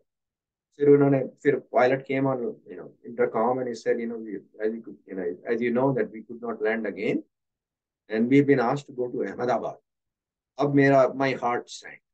मैंने कहा अब अहमदाबाद से अब कैसे वापस आऊंगा, दिल्ली कैसे जलंधर जाऊंगा, ना इट्स जस्ट नॉट फिजिबल. अब तो पहुंच ही नहीं पाऊंगा, दूर दूरी के दर्शन हो ही नहीं पाएंगे इस तरह से प्रोग्राम बना है. तो अब बहुत I was very sad and disappointed. मैं सोच रहा था ये तो बहुत गड़बड़ हो गया. As I was thinking about all this, pilot again came on intercom and said, "The fog seems to be lifting. We have been advised by the control tower to try landing once more." मुझे बहुत खुशी हुई. And this time the plane did land. And as soon as it landed, pilot again came on intercom and he said, "We are very lucky. There was just a short time window when the fog had lifted and we landed in that time window. Now the fog has descended again and they are shutting down the airport." So ours was the only flight, हमारी जो flight थी, that was the only flight which could land in that short, when just an interval of a few minutes, when the fog had lifted. उसके बाद उन्होंने बंद कर दिया airport. मुझे बहुत खुशी यह थी कि दिल्ली पहुंच गए थे, अब जलंधर पहुंच जाएंगे. तो एनीवे अगले दिन हम लोग जलंधर पहुंच गए टैक्सी से. और जलंधर मंदिर में जब गए तो जो ही गुरु जी के प्रणाम किया, पैर छुए, गुरु जी हंस के कहते हैं, "सबको पता तेरी फ्लाइट कैसे लैंड करी दिल्ली में कल." तो अगेन ही जस्ट मेड श्योर कि हम लोग ऐसा जस्ट इन केस हम ये सोच रहे हैं कि कोई इंसिडेंस रहा हो कि ऐसी लैंड कर गया प्लेन, ऐसी कोई बात नहीं थी. गुरु जी की कृपाई से गुरु जी ने अपनी कृपाई से कोहरा उठाया हटाया और वहां पे हम लोग प्लेन लैंड करवाया, सो भी हमारे दर्शन हो सके. तो इसके लिए गुरु जी कभी कहते भी थे, गुरु जी कहते थे, "मेरी शक्ति लगती है और लोग समझते हैं कोइंसिडेंस." तो हंसते हंसते कहते थे, मतलब ये समझाने की कोशिश करते थे कि उनकी कृपा से सब चीजें होती हैं और हम लोग अक्सर ये सोचने लगते हैं कि ऐसे ही हो गई. ऐसा कुछ नहीं. तो अब इतनी चीजें मैंने देखी गुरु जी के यहाँ. जैसे जैसे जाता था हर बार एक नया नया एक्सपीरियंस होता था, बड़ा अच्छा एक्सपीरियंस होता था. और समझ में आता था कि गुरु जी सर्वशक्तिमान है, सर्वसमर्थ. धीरे धीरे ये भी समझ में आ गया, वेरी क्विकली एक्चुअली, आपको बताया नहीं कि ये भी समझ में आ गया कि गुरु जी सर्वज्ञ हैं, अंतर्यामी है. क्योंकि मन में जो भी आप बातें रहती थी गुरु जी को मालूम रहता था. और गुरु जी मतलब समझा देते थे. जैसे मैं गया कभी तो गुरु, मैं सोच रहा हूँ जो, तो गुरु जी वही रिपीट कर देते थे. तो एक दो बार जब है तो होता था तो समझ में आ जाता था गुरु जी सब सब सर्वज्ञ हैं, अंतर्यामी, उनको सब मालूम है कि हम कहाँ थे, बता देते थे गुरु जी. और मैं क्या सोच रहा था, जब ये समझ में आ गया तब उसके बाद गुरु जी नहीं करते थे कुछ, क्योंकि उन्हें मतलब लेसन हैज बीन लर्न. जब एक बार समझ में आ गया सर्वज्ञ है, अंतर्यामी है, तो उसके बाद फिर गुरु जी ने उसके बाद कुछ समझाने की कोशिश नहीं करी. इस तरह सभी चीजें समझ गए धीरे धीरे. You know he is beyond our ability to understand. उसके पहले मैं सोचता था कि गुरु जी शायद कोई सिद्धि पुरुष हैं, क्योंकि हमारे लोग, मैंने सुन रखा था कुछ लोगों को सिद्धियां होती हैं कि वो कृपा कर देते हैं लोगों पे, तरह तरह के चमत्कार कर देते हैं, लोगों की बीमारियां ठीक कर देते हैं. गुरु जी की संगत में तरह तरह के बीमार लोग आते थे, terminally sick people, who had no hopes of living, वो ठीक कर दिया करते थे वहीं बैठे बैठे. मतलब जो ऐसे भी मैंने देखे लोग जिनको मतलब देवर टू हैव अ सर्जरी और व्हाटएवर नेक्स्ट डे, और गुरु जी बैठे बैठे सब ठीक कर दिया करते वहीं पर. कोई सर्जरी की आवश्यकता नहीं होती थी, टर्मिनल डिसीजेस खत्म हो जाती थी, सब कुछ. मैं कभी कभी सोचता था ये गुरु जी हैं कौन. और गुरु जी ने ये भी समझा रखा था कभी पूछना नहीं मुझसे कि मैं कौन हूँ. नहीं, ये नहीं, सॉरी, मैंने गलत बोल गया बिना सोचे समझे. गुरु जी ने कहा कभी पूछना नहीं मुझसे कुछ, गुरु से कुछ नहीं पूछते. तो मैं कुछ पूछता नहीं था. और मेरे ये मन में रहता था गुरु जी है कौन. फिर एक और चीज बड़ी इंटरेस्टिंग मैं सोचने लगा. मैंने कहा हम लोग संगत में अक्सर काफी देर तक बैठे रहते हैं. कभी कभी हमें भी मौका मिल जाता था, रात के 2-3 बज जाते थे, क्योंकि सिंगापुर से आते थे गुरु जी. With his kindness, would allow me to stay for a very long time. Sometimes I was the last person to leave. तो 3 बजे रहते थे, कभी 3:30 बजे रहते थे. और उसके बाद मुझे लोग बताते थे, सेवादार लोग, कि गुरु जी पाठ कर. मैं कहता था अक्सर जैसे हम ही बैठे रहते हैं 3-3:30 बजे तक, और लोग भी बाद में बैठे रहते होंगे. गुरु जी उसके बाद इतनी देर तक संगत में के लोग बैठे रहते हैं, तो गुरु जी पाठ करते हैं, तो गुरु जी सोते कब होंगे? तो ये मैं सोचता रहता था। और गीता अगर आपने पढ़ी है तो गीता में कृष्ण जी के बारे में भी ये लिखा है, तो कभी सोते नहीं। मैं सोचता था ऐसा है क्या कि गुरु जी कृष्ण जी की तरह है, कुछ कभी सोते नहीं है। तो मैं पूछने की हिम्मत नहीं होती थी, क्योंकि गुरु जी ने कह दिया था कुछ नहीं। और एक दिन मैं अकेले गुरु जी के पास बैठा था, कोई नहीं था आसपास। बहुत दूर एक और सज्जन बैठे थे, बहुत दूर। We were the only two ones left in the late night, और वो भी बहुत दूर बैठे थे। मैंने कहा आज अच्छा मौका है, मैं पूछ लेता हूँ आज गुरु जी से कि गुरु जी सोते हैं आपकी नहीं, क्योंकि अगर गुरु जी को नहीं अच्छा लगेगा, डांट वाट देंगे तो कोई बात नहीं, मैं अकेला बैठा हूँ उनके पास, इट्स नॉट वेरी एम्बैरेसिंग। तो मैंने धीरे से थोड़ा थोड़ा हेजिटेशन, विद सम हेजिटेशन, गुरु जी आप कभी सोते हैं? गुरु जी इतने प्यार से मुस्कुराए, मैं उनकी मुस्कुराहट आपको डिस्क्राइब नहीं कर सकता। मुझे लग रहा था उस समय कि पूरी दुनिया में जितना प्यार है वो बिल्कुल उसमें सब सामने है मेरे। अब मैं अपनी फीलिंग नहीं डिस्क्राइब कर सकता हूँ, मैं आपको बिल्कुल नहीं समझा सकता हूँ मुझे कैसा लग रहा था। मुझे ऐसा लग रहा था कि मैं प्यार में बिल्कुल डूब रहा हूँ, there is a ocean of mercy, एकदम लग रहा था प्यारी प्यार है, प्यारी प्यार है उनकी मुस्कुराहट। उसके बाद प्यार से गुरु जी ने कहा, मैं and these were is exact words that I am repeating, मैं सोऊंगा तो सृष्टि को कौन देखेगा। और देखिए गुरु जी हमेशा पंजाबी में बोलते थे, हमेशा। और पंजाबी केवल शहर वाले पंजाबी नहीं, वो अपने गांव के डुगरी की पंजाबी में बोलते थे, और बहुत तेजी से बोलते थे। तो गुरु जी पंजाबी में बोलते थे, डुगरी की पंजाबी में बोलते थे, बहुत तेजी से बोलते थे। इसके कारण जो भी गुरु जी बोलते थे, मोस्ट ऑफ द टाइम मुझे कुछ नहीं समझ में आता था गुरु जी क्या कह रहे हैं। और उस दिन गुरु जी बिल्कुल शुद्ध हिंदी में वो बोले, मैं सोऊंगा तो सृष्टि को कौन देखेगा। एंड मेरा इंटरनल थॉट्स है कि उन्होंने शुद्ध हिंदी इसलिए बोली कि you wanted to make sure I understood. तो उस दिन उन्होंने समझा दिया कि वो है कौन। तो मैं आपसे ये शेयर करना चाहता हूँ कि गुरु जी स्वयं महाशिव, और वो क्यों आए हैं इसके लिए आप शिव पुराण पढ़िए तो आपको पता चल जाएगा कि जब ब्रह्मा ने, जब एक पर इंस्ट्रक्शन ऑफ गुरु जी में ब्रह्मा क्रिएटेड यूनिवर्स, तो जब शिव जी ने देखा कि ब्रह्मा ने क्या क्रिएट किया है, तो शिव जी को बहुत दुख हुआ। यह तो पूरी समस्या खड़ी कर दी है यहाँ पर ब्रह्मा जी ने, तो इतना इतना इतना दुख है इस दुनिया में। लोग एक दूसरे को इतना धोखा दे रहे हैं, दूसरे को तंग कर रहे हैं, दूसरे को चीट कर रहे हैं, दूसरे को वायलेंस है, तरह तरह की परेशानियां हैं, कोई सुखी नहीं है यहाँ।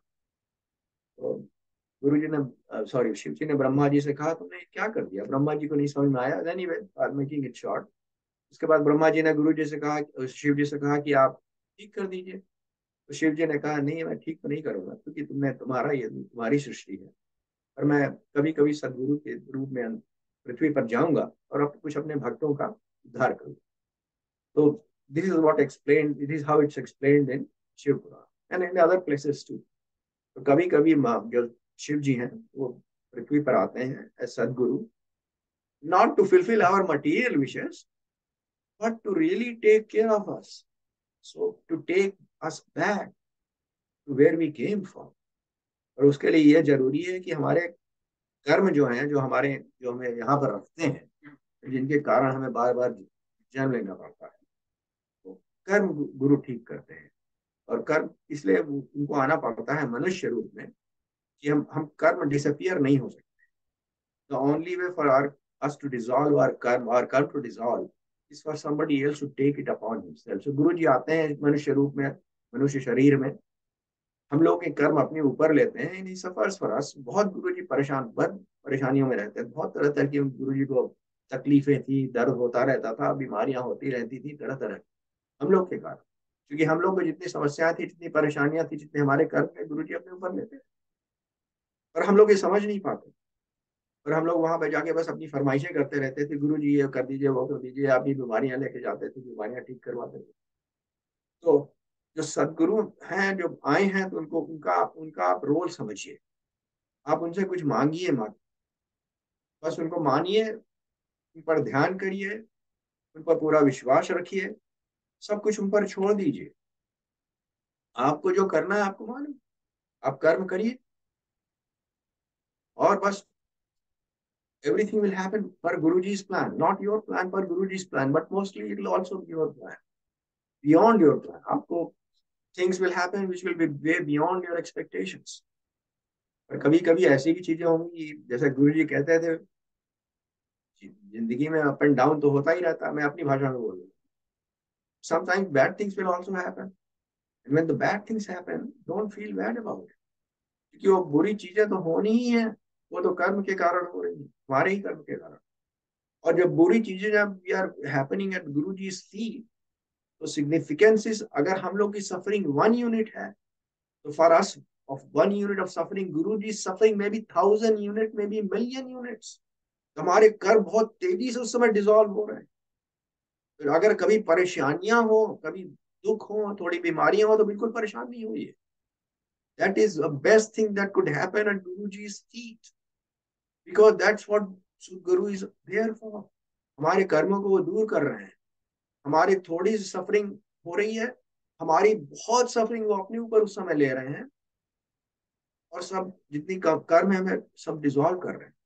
तो मेरा एडवाइस है, मैं किसी को मजाक में कह देता हूँ कि good things happen through a party and bad things happen through two parties, because that is exactly what Guru's role is. That's when Guruji is fulfilling his role and helping us, जैसे कहते हैं ना कि to take us where he is. तो उसके बारे में एक और इंटरेस्टिंग एपिसोड था जो मैं आपसे शेयर करना चाहता हूँ। I think this was year 2004। गुरु जी का उस समय सेलिब्रेशन होता था बर्थडे का। तो इतनी बड़ी संगत नहीं थी जितनी अब थी। उस समय तो काफी कम ही लोग रहते थे, पर फिर भी बड़ी धूमधाम से सेलिब्रेशन होता था। और एक दिन 2004 में जब सेलिब्रेशन के अगले दिन, या जब भी संगत उसके अगले दिन थी, उसके बाद गुरुजी ने बुलाया। मैं कोई नहीं था आसपास, तो गुरुजी ने बड़ी ही was like, but Guruji was just used to be like a small child. Guruji भी बड़ी खुशी से बोल रहे थे, देखा कितना अच्छा अच्छा लगा ना बर्थडे सेलिब्रेशन। मैंने कहा हाँ जी गुरुजी, मैं अपनी भाषा में बता रहा हूँ। तो गुरुजी ने कहा 10,000 लोग थे। मैंने सुन लिया, फिर बाद में सोचने लगा, गुरुजी बोल रहे हैं 10,000 लोग, 10,000, मुझे तो नहीं लगता कि 10,000 थे। उस समय केटर, अभी केटर होता होगा लंगर, तो स्पेशल सेलिब्रेशन के लिए उस समय केटर होता था।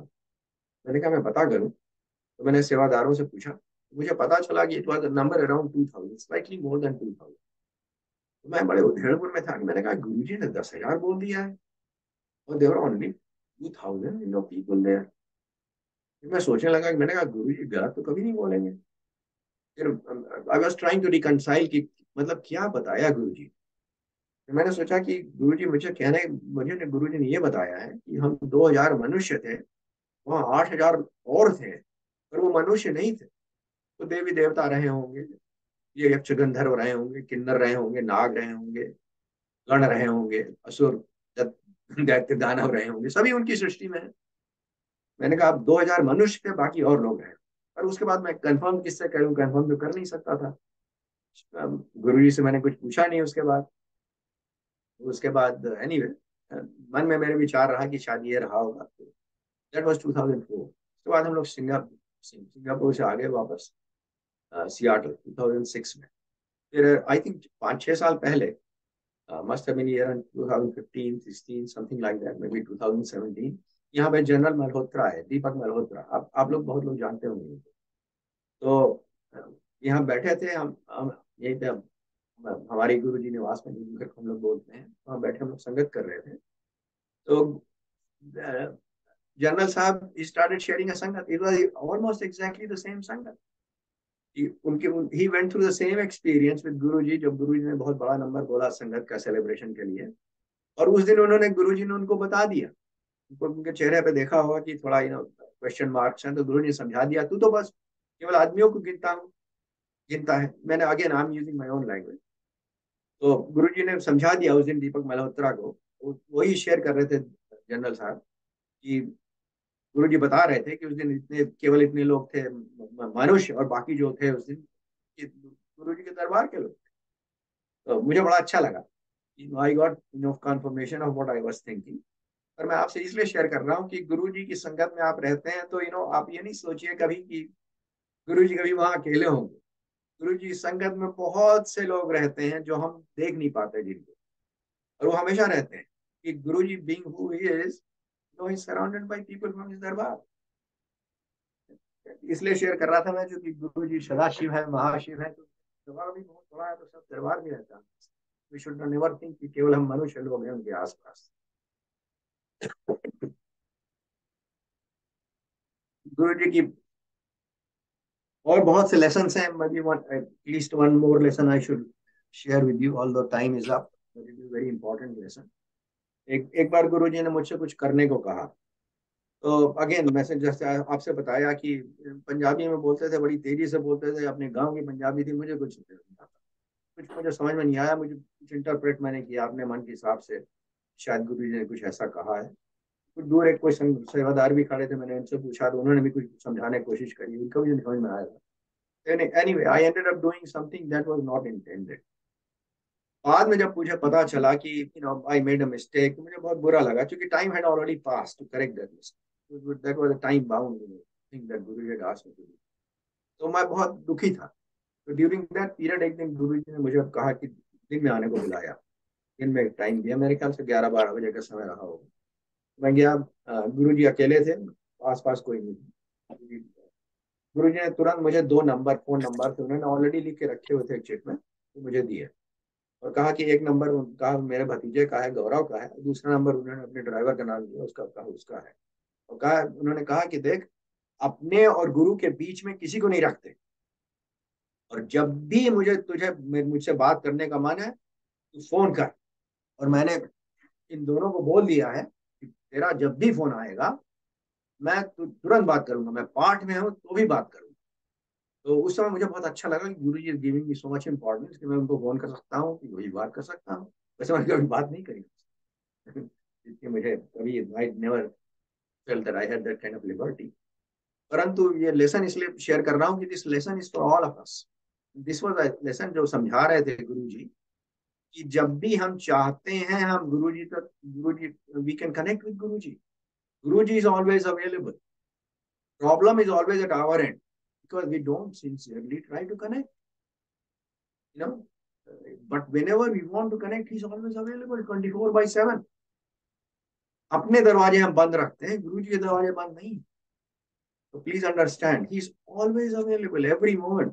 And in that reference, although my time is up, I should share just one more sentence if you bear with me.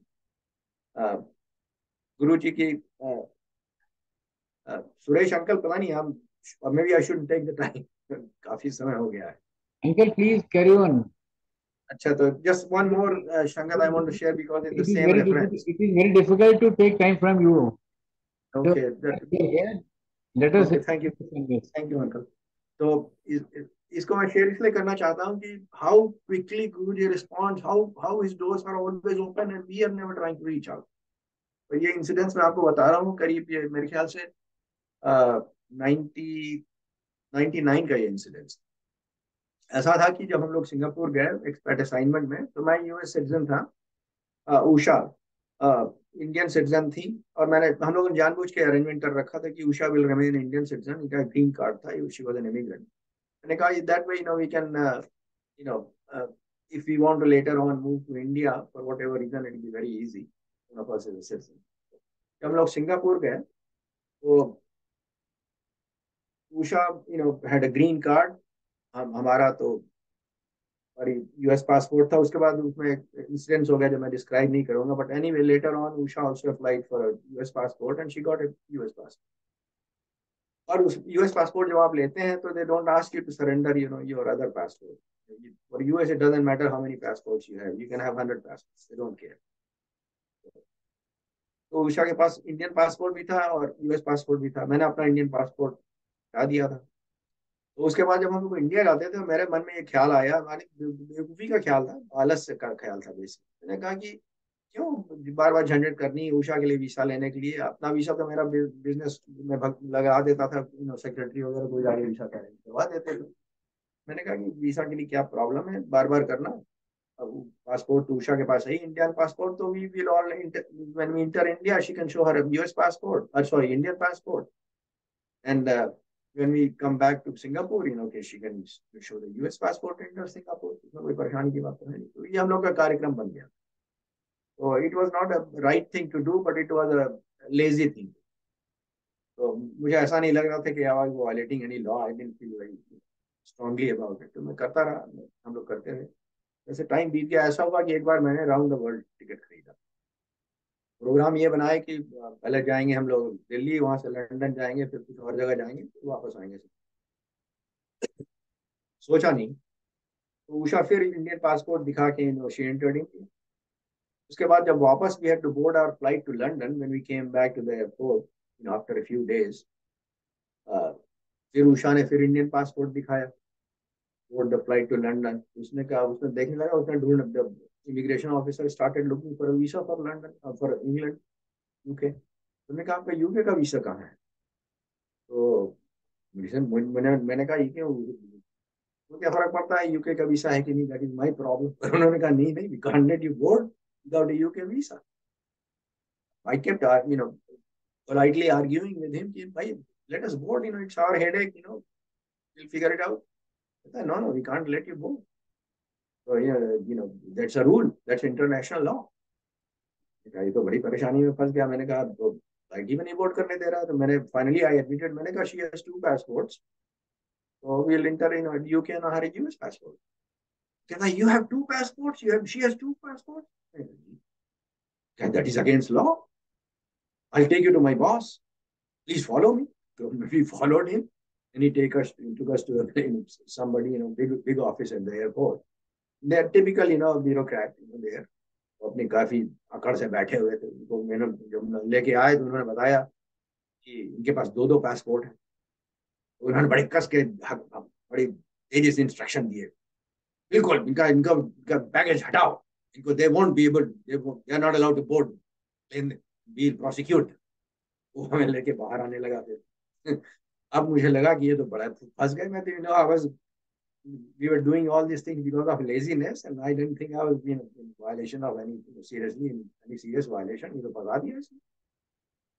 मैं तुरंत, आप जैसा होता है कभी कभी, मैं तुरंत वहां पे, I need, and this is exactly what I did. I kneeled right there upon leaving the office, just at the door. मैंने कहा, गुरुजी आप बचाइए। These were exactly my thoughts. And what happened? Magic happened. Immediately at that time, this gentleman who had taken us to his officer and was going to escort us back, he कहा, आप लोग ठाकुर हैं? मैंने कहा, हाँ ठाकुर है। And as you may know, Rajputs are called Thakur in UP, Madhya Pradesh, Bihar, etc. अरे ठाकुरों का तो ठाकुरों ने मुझे मेरे गांव में बहुत हेल्प किया है। मैं बहुत परेशानी में था, ठाकुरों ने मुझे बचाया कितनी बार। अच्छा, आप ऐसा करिए, आप मुझे प्रॉमिस करिए कि आप वो यूएस पासपोर्ट वाइफ का डिस्ट्रॉय कर देंगे, सॉरी इंडियन पासपोर्ट डिस्ट्रॉय कर देंगे, then I will let you go. मैंने कहा, अरे this was absolute magic happening. This man is under instruction from his boss to not let us board, to remove our baggage from the plane, and that we have the prosecution will start. And instead, he's telling me that if I just destroy the Indian passport, he's going to let me board. He's not going to follow his own boss's instructions. And I got bilkul. Anyway, to make it short, we went to London after that. But this is what happened to us. This is my personal experience. Guruji ko maine guhar lagai. Within a fraction of a second, he answered. So I wanted to share this experience. जैसा मैंने आप बताया था, गुरुजी ने बताया था मुझे बाद में,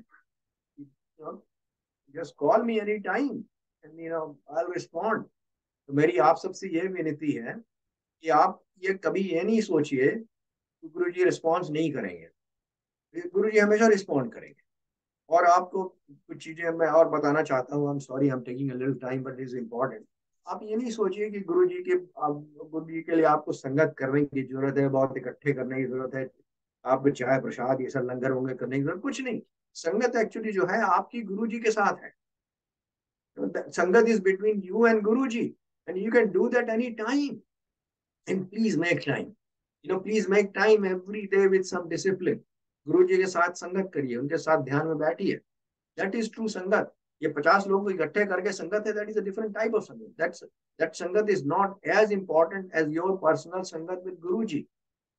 और आपको और बताऊं मैं, गुरुजी ने हम लोग को समझाया, हम लोग को मतलब संगत को समझाया कि किसी ने कोई पूछ रहा था गुरुजी नॉन वेज खाए कि नहीं, तो गुरुजी ने कहा क्यों आपने को मुझे लाशों के बीच में रखेगा। वैसे गुरुजी कुछ नहीं कहते थे, पर उस दिन उन्होंने कह दिया, कभी किसी से कह दिया नॉन वेज खाता है, शमशान घाट क्यों बनाता। तो basically Guruji said that he is inside us, inside each one of us.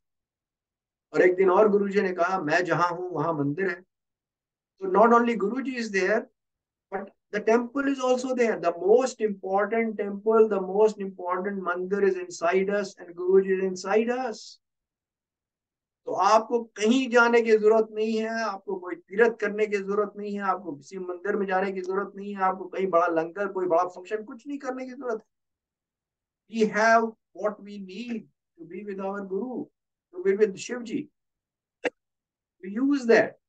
Just simply make time for Guruji every day. ध्यान में बैठिए, गुरुजी आपके पास हैं, गुरुजी आपके अंदर हैं। आपका मंदिर, the most important temple where Guruji is also inside you. और जो आपकी संगत है, जो गुरु से साथ करनी है, वो आप करिए बैठ के। इसलिए गुरुजी के, देखिए गुरुजी कहते थे, आपने सुन रखा होगा, गुप्त जाप कराकर। इसलिए कहते थे गुरु गुप्त जाप करो।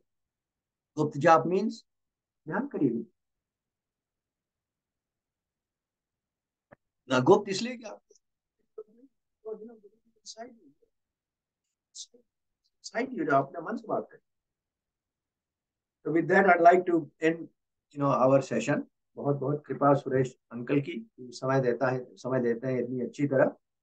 और मेरा मैसेज बस आपके लिए यही है कि आपके लिए, गुरु जी के लिए, पहले परेशान नहीं होइए। अगर आपकी श्रद्धा है तो गुरु जी आपके साथ हैं, गुरु जी आपके अंदर हैं, आपका टेम्पल आपके अंदर है, आपकी संगत आप जब चाहते हैं तब कर सकते हैं। और आप अपनी मनोकामनाओं के लिए गुरु जी के पास नहीं जाइए, वो आपकी पूरी हो जाएंगे वैसे भी। तो गुरु जी मनोकामनाएं तो आपकी पूरी करेंगे ही, उसे मांगिए नहीं कुछ, और बहुत बहुत बड़े बड़े काम कर दें, तो आपको समझ में भी नहीं आएगा।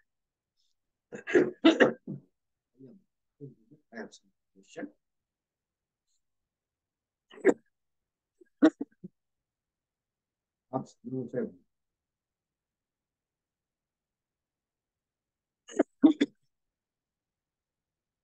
And my session today. मेरी विनती है आप सबसे कि आप please stay with Guruji with sincere devotion. मेरी विनती है गुरु जी से कि हम सब पर गुरु जी की कृपा। जय गुरु जी।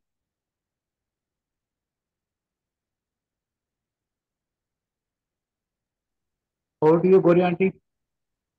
जय गुरु जी अंकल, जय गुरु जी, आपका बहुत बहुत शुक्राना। जो मैं फर्स्ट पार्ट तो मिस कर गई, लेकिन आपने भी मुझे सेवा का मौका दिया। एमपी अंकल का मैं जितना शुक्राना करूं उतना कम है। गुरु जी के जाने के बाद हम लोग सियाटल गए थे इमीडिएटली, और वहां पे मेरी छोटी बेटी रहती थी। वहीं से हमने एमपी अंकल से सत्संग करना सीखा। वहीं गुरु जी और अंकल ने इतनी हमारी हेल्प की थी मेरी बेटी के क्राइसिस में। अंकल मुझे घर से लेके जाते थे मंडे के दिन 10-11 बजे, तो गुरु जी कहते थे संगत की हेल्प करो, और शाम तक मैं उन्हीं के घर में रहती थी एवरी मंडे। सब कुछ मैंने सत्संग करना, सब कुछ मैंने उषा आंटी और एमपी अंकल से सीखा है। और जैसे गुरु जी के अभी अंकल ने बोला कि 2004 में जब फंक्शन हुआ था, तो गुरु जी ने कहा 2000 लोग हैं। लेकिन एक दिन मुझे जब एम्पायर स्टेट में मैं गुरु जी के चरणों के पास बैठी थी, तो गुरु जी ने मुझे कहा 40,000 लोग लंगर खा रहे हैं। ओहो, मैंने एक नजर घुमाई, मैंने कहा तो 4000 भी नहीं आ सकते इस हॉल में, कहाँ से 400 भी नहीं है, कैसे गुरु जी 40,000 बोल रहे हैं। लेकिन गुरु जी के सामने बोलने की हिम्मत नहीं होती थी। कैसे पूछो गुरु जी के, गुरु जी आप क्या बोल रहे हो, और ये भी नहीं कह सकते कि गुरु जी झूठ बोल रहे हैं। ऐसे ही जैसे गुरु जी अंकल ने बोला कि गुरु जी सिंगापुर चलो, मैंने भी एक दिन गुरु जी को कहा था गुरु जी आप जहां हम रहते हैं वहां चलो। तो गुरु जी ने कहा नहीं, मैं बाहर नहीं जाता, तुम जहाज भर भर के लोगों को यहाँ लेके आ। अंकल बोल रहे हैं ना, हर इंसान के लिए, हर संगत के लिए गुरु जी की बड़ी बड़ी प्लानिंग है।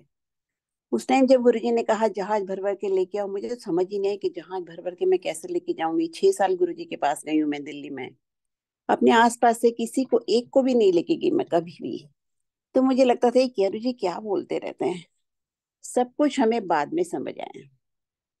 अंकल सही कह रहे हैं कि गुरु जी की कृपा सब पे बराबर होती है, लेकिन आप कितने रिसेप्टिव हो, या आपका टाइम जब सब आएगा तब आपको धीरे धीरे बात समझ में आएगी। जो गुरु जी ने मुझे तब कहा था वो मुझे अब समझ में आ रहा है। गुरु अंकल की बात से मुझे सारे सत्संग मेरे याद आ रहे हैं। गुरु जी ने मुझे एक दिन डायरेक्टली कहा था, जो गुरु अभी इस अंकल समझा रहे हैं ना कि भगवान सबके दिल में रहते हैं, गुरु जी सबके दिल में हैं, मन मंदिर में। आप गुरु जी को देखो, मेडिटेट करो। तो मेरे ज्वाइन करने के बाद मैंने 2001 में ज्वाइन किया था। एक दिन मैंने गुरु जी से कहा, गुरु जी सबको अपनी रैंडमली बुला बुला के फोटोग्राफ दे रहे थे अपना, तो मुझे लगा मुझे तो मिलेगा नहीं। तो मैं काफी देर तक देखती रही, मुझे फोटो नहीं मिली, और गुरुजी ने सबको दे दी। बहुत कम फोटोग्राफ्स बचे थे गुरुजी के हाथ में। मैं गुरुजी की चरण सेवा कर रही थी उस टाइम। मैंने कहा, गुरुजी मुझे भी एक फोटो चाहिए। तो गुरुजी ने मुझे कहा, तू क्या करेगी तू फोटो का मेरी, मैं तो तेरे दिल में रहता हूँ। और फिर उन्होंने कहा, मैं तुझे बहुत प्यार करता हूँ, तो लिपस्टिक भी लगाएगी तो मैं तेरे साथ हूँ। इतना खुश कर देते थे गुरुजी ना। कोई इंसान इंसान को इतना खुश नहीं कर सकता जितना भगवान सबको खुश रखते थे।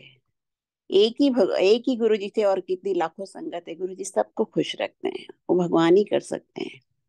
और गुरु जी की प्लानिंग थी हमसे सत्संग करवाने की। गुरु जी ने मुझे कहा था 2007 में, before he left his physical body, की तू मेरा सत्संग कराया कर, लंगर खिलाया कर, लोग हील हो जाएंगे।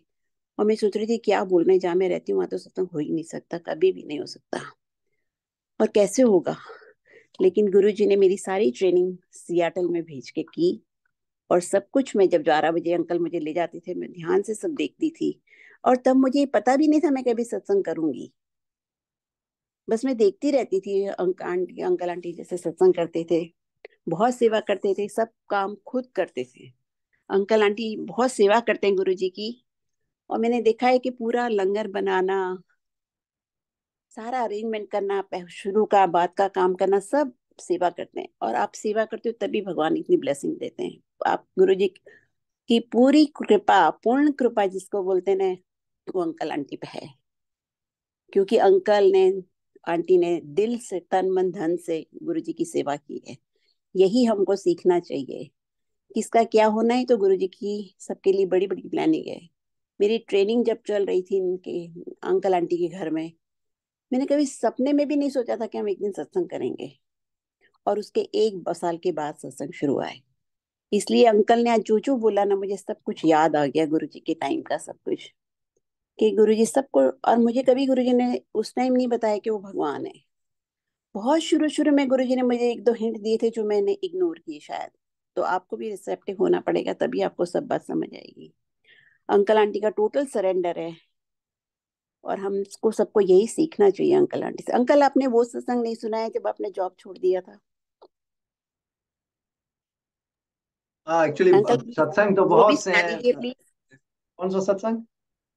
जब आपने जॉब छोड़ दिया था गुरु जी के लिए। मैंने सुना हुआ है, आपके मुंह से ही सुना हुआ है, इसलिए मैं चाहूंगी आप ही रिपीट करें, मैं नहीं बोलूंगी।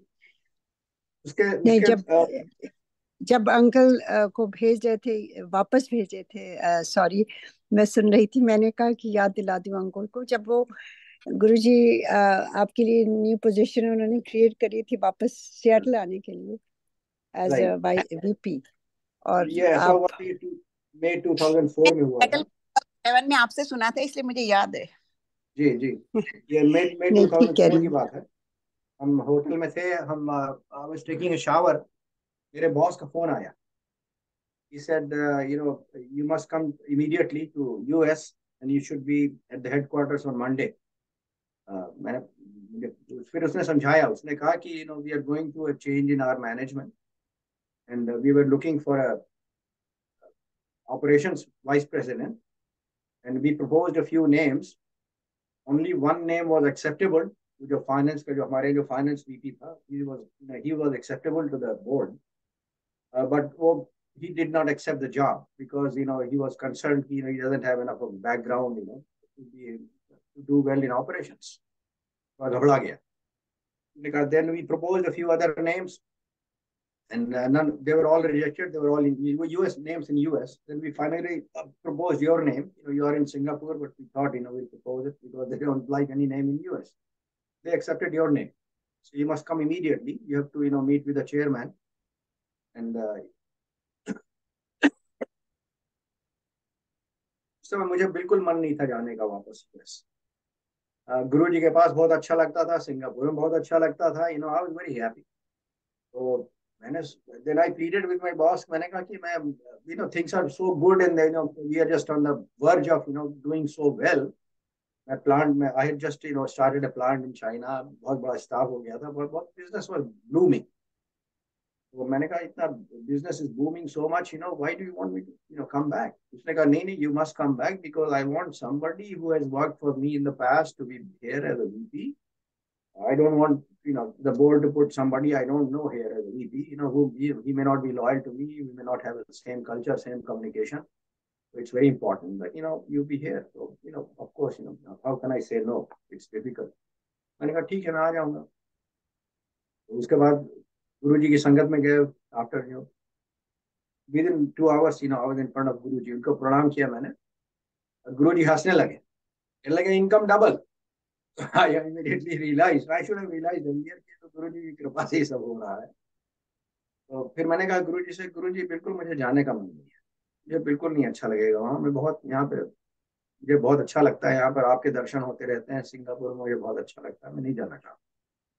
तो गुरु जी just was quiet for a few minutes, maybe a minute. फिर उसके बाद गुरु जी बोलते हैं अच्छा घूम के चला. And that's all he said.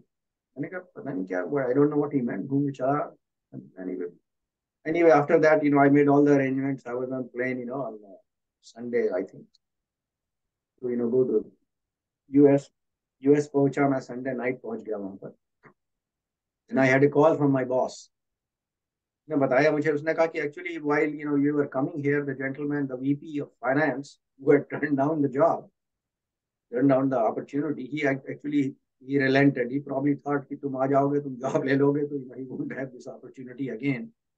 So he accepted the job. But anyway, since you are here, you just meet the chairman, and but just it's just there's no more an interview requirement.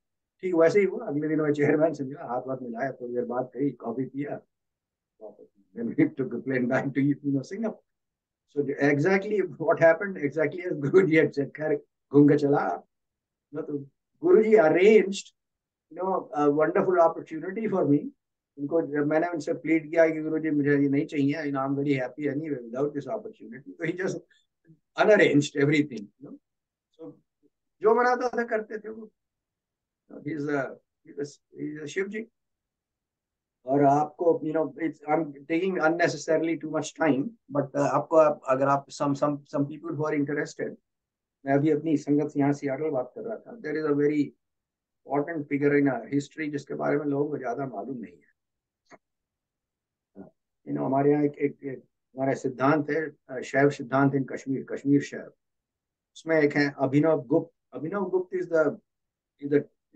the most important figure in शैव सिद्धांत, कश्मीर शैव. And he is just like Shankaracharya for Advait in Vedanta. But लोगों को मालूम नहीं है उनका नाम. Some people should read about him. Just an amazing person.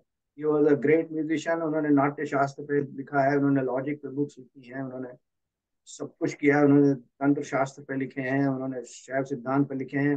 He was definitely the most important person to put together all the philosophical disciplines under शैव सिद्धांत which belong to शैव सिद्धांत. तो कश्मीर शैव, उन्होंने एक उनकी बुक है, उसका नाम है तंत्र सार. तंत्र सार में वो डिस्क्राइब करते हैं शिव जी की 5 शक्तियां. तो जो आप पढ़िएगा तो आपको लगेगा ये तो गुरु जी को डिस्क्राइब कर रहे हैं, क्योंकि एक शक्ति है जो डिस्क्राइब करते हैं वो ज्ञान शक्ति है, सॉरी आनंद शक्ति. आनंद शक्ति को डिस्क्राइब करते हैं कि शिव जी से कुछ मांगने की आवश्यकता ही नहीं है, वो ऐसे ही देते हैं. तो isn't that what Guruji is all about? Isn't that what Guruji told us? मांगो मत मानो, सभी कुछ देते रहते थे गुरुजी. Exactly, just as Abhinav Gupta describes Shivji. Now, I don't know how Abhinav Gupta knows about Shivji, but we'll put that aside. We'll assume he knows it. Another quality, another Shakti that he describes is इच्छा शक्ति. इच्छा शक्ति वो उनका वो define करते हैं. वो कहते हैं कि इच्छा शक्ति में वो चमत्कार करते रहते हैं. जो मनाता कर देते हैं चमत्कार. It's just like he's playing a game all the time. Whatever he needs, चमत्कार से कर देते हैं. So that's exactly what we all saw Guruji doing. चमत्कार ही करते रहते थे. बीमार लोग आते थे, इनको ठीक कर देते थे. जिनको जॉब मिल जाता था, जिनको कुछ भी होता था, करना होता तो करवा देते थे. अपना बैठे बैठे वहां चमत्कार करते रहते. Another Shakti that Abhinav Gupta describes is Gyan Shakti. वो ज्ञान शक्ति, the way he describes it, कहते हैं कि शिव जी ज्ञान देते रहते हैं. आपको कुछ करने की जरूरत नहीं, जिसको चाहिए ज्ञान दे देते हैं. तो Guruji was like that too. And मैंने अब बताया नहीं कभी, और लोगों ने भी शायद पता नहीं बताया है कि नहीं, पर गुरुजी कहते थे ज्यादा पढ़ने की जरूरत नहीं है. मजाक करते थे, कहते थे PhD पागल होने का डर. But I think what Guruji meant was not lower level of learning. We have to learn what we have to learn: medicine, accounting, engineering, IT. These are for a way to make a living. Guruji meant higher learning. And because Guruji gives us that knowledge himself directly, अगर आप ध्यान में बैठिए तो सब कुछ धीरे धीरे समझ में आ जाएगा. तो these three शक्तियां जो डिस्क्राइब करते हैं, पांच में से 3, ये तो मैंने गुरुजी को मतलब I have experience on this with Guruji. The way Abhinav Gupta describes Shivji and his Shaktiyan is exactly what Guruji. Of course, Guruji also revealed himself, and we know who he is. But I thought I'll share it with you because it's something interesting that you should all know. और एक बात, since I'm talking and I'm taking too much time, I'll take one more. I should take one more. Few more minutes and then describe to you कि आप लोग हम लोग कितने lucky हैं. And I go back to a book written by Adi Guru Shankaracharya, Vivek Chudamani. In Vivek Chudamani, Adi Guru Shankaracharya says there are 3 blessings which are there, which are only possible. There are 3 things which are possible only with, as he calls it, with Bhagavad Kripa.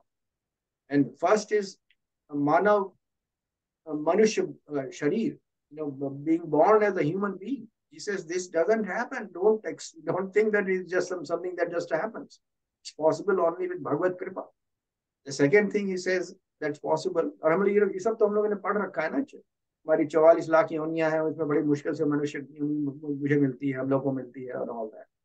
The second thing he describes is the spiritual curiosity, आध्यात्मिक interest. And that is very, very rare. And that's only possible again with Bhagavad Kripa.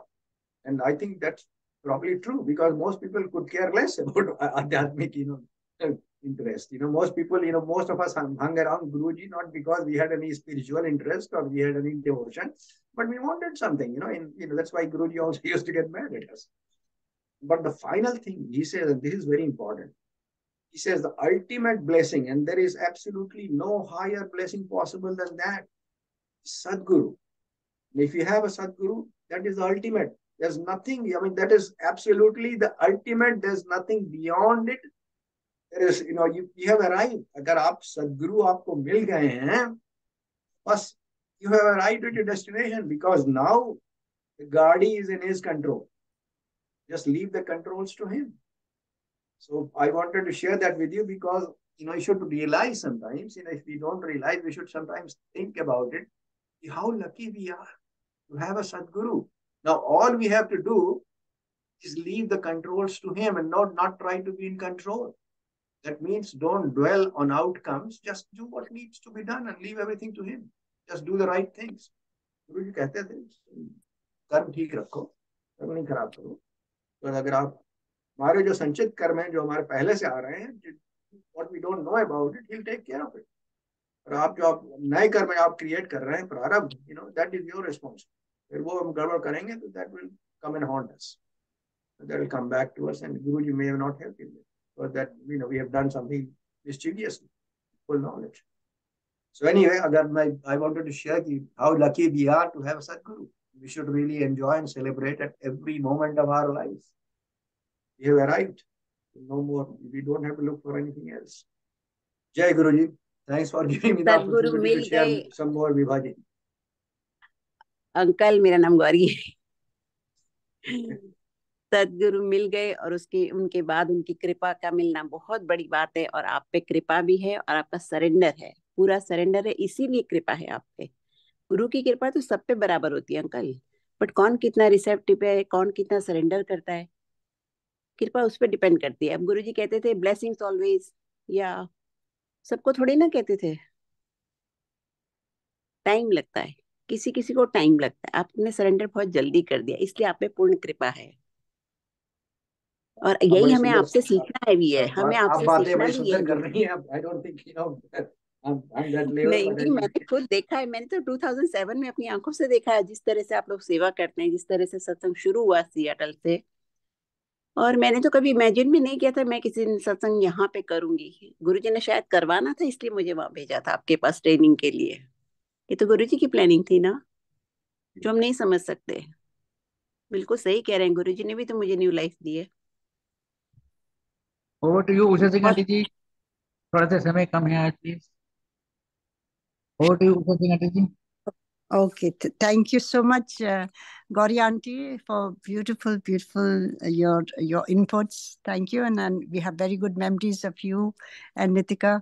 यहाँ पर Seattle में गुरुजी ने बहुत बहुत अच्छा समय बिताया आप लोगों के साथ भी यहाँ पर। आई रियली डू शुक्राना टू गुरुजी। और आपसे भी बहुत चीजें सीखी हैं, सब हम एक दूसरे से ही सीख रहे हैं, अभी भी सीख रहे हैं। Thank you aunty. और thank you, Suresh uncle, for giving me this opportunity and having this beautiful platform for our learning, for a spiritual journey, I would say. कि खाली सत्संग सुनने से ही नहीं होता है, उसके अंदर क्या टीचिंग्स हैं, क्या सीख हैं जो गुरुजी हमें रोज के रोज सुनवाते हैं और चाहते हैं कि हम उस पर अमल करें। तो thank you to MP ji, I would say, because the way he explains everything makes it very easy for everybody कि एक एक्सपीरियंस तो हम सबका होता है, पर उसके अंदर जो हमने सीखा और जो उसको अपने लाइफ में इम्प्लीमेंट किया। So I mean not just because I am his wife, I am talking as a sangat. Because अब जब गुरु जी की ये गुरु जी आपको ये रिस्पॉन्सिबिलिटी देते हैं, you have to speak the truth, and I can say that MPG is really, really following everything what Guruji has taught, and I'm still learning. So Guruji को बहुत बहुत धन्यवाद। इतने सुंदर सुंदर आपने सत्संग सुनाए, all those old memories, and just we go back to those memories when we listen to satsangs. So आगे मैं अब और क्या कह सकती हूँ। मैं यही कहूँगी कि गुरुजी हम सबको यूं ही सद्बुद्धि दें और हम उनसे जुड़े रहें और किसी भी वहम में ना पड़े। और गुरुजी जैसे एमपी जी ने कहा कि he is available for us 24/7, और डायरेक्ट कनेक्शन जोड़ो उनसे। और किसी गुरुजी आडंबर से निकालने के लिए आए थे, क्योंकि हमें डर होता है कि हमने ये पूजा नहीं करी तो ये भगवान नाराज हो जाएंगे। गुरु जी कहते थे भगवान तुमसे प्यार करते हैं, मैं तुमसे प्यार करता हूँ, गुरु जी से बढ़ के कुछ भी नहीं, वो महादेव हैं। सो एंड हम उनके सारे बच्चे हैं, तो वो तो हम बच्चों को वैसे ही प्यार करते हैं। तो हमेशा यही सोचना चाहिए और खुश होना चाहिए कि हमारे पिता परमेश्वर इस सृष्टि के रचिता हैं, तो महादेव से ऊपर कुछ भी नहीं है। आप शिव पुराण पढ़िए तो बहुत ही हमारा तो जीवन सफल हो गया इस धरती पे आने का, और हम सबका सफल हो गया कि हमारे महादेव गुरु बन के आए और अभी तक हमें अपनी ब्लेसिंग्स दे रहे हैं और अपनी अनुभूतियां करा रहे हैं। वो कहीं नहीं गए हैं, उनकी शक्तियां बहुत बढ़ गई हैं।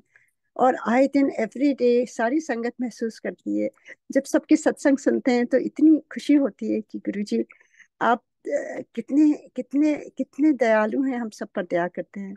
तो यही कहते हुए, और सुरेश अंकल कह रहे हैं कि देर भी हो रही है, तो अब मैं अपनी वाणी को विराम देती हूँ। और thank you so much for joining संगत जी। आपकी वजह से ही मनोबल बढ़ता है और अच्छी अच्छी बातें सुनाने और सुनने का भी मन होता है।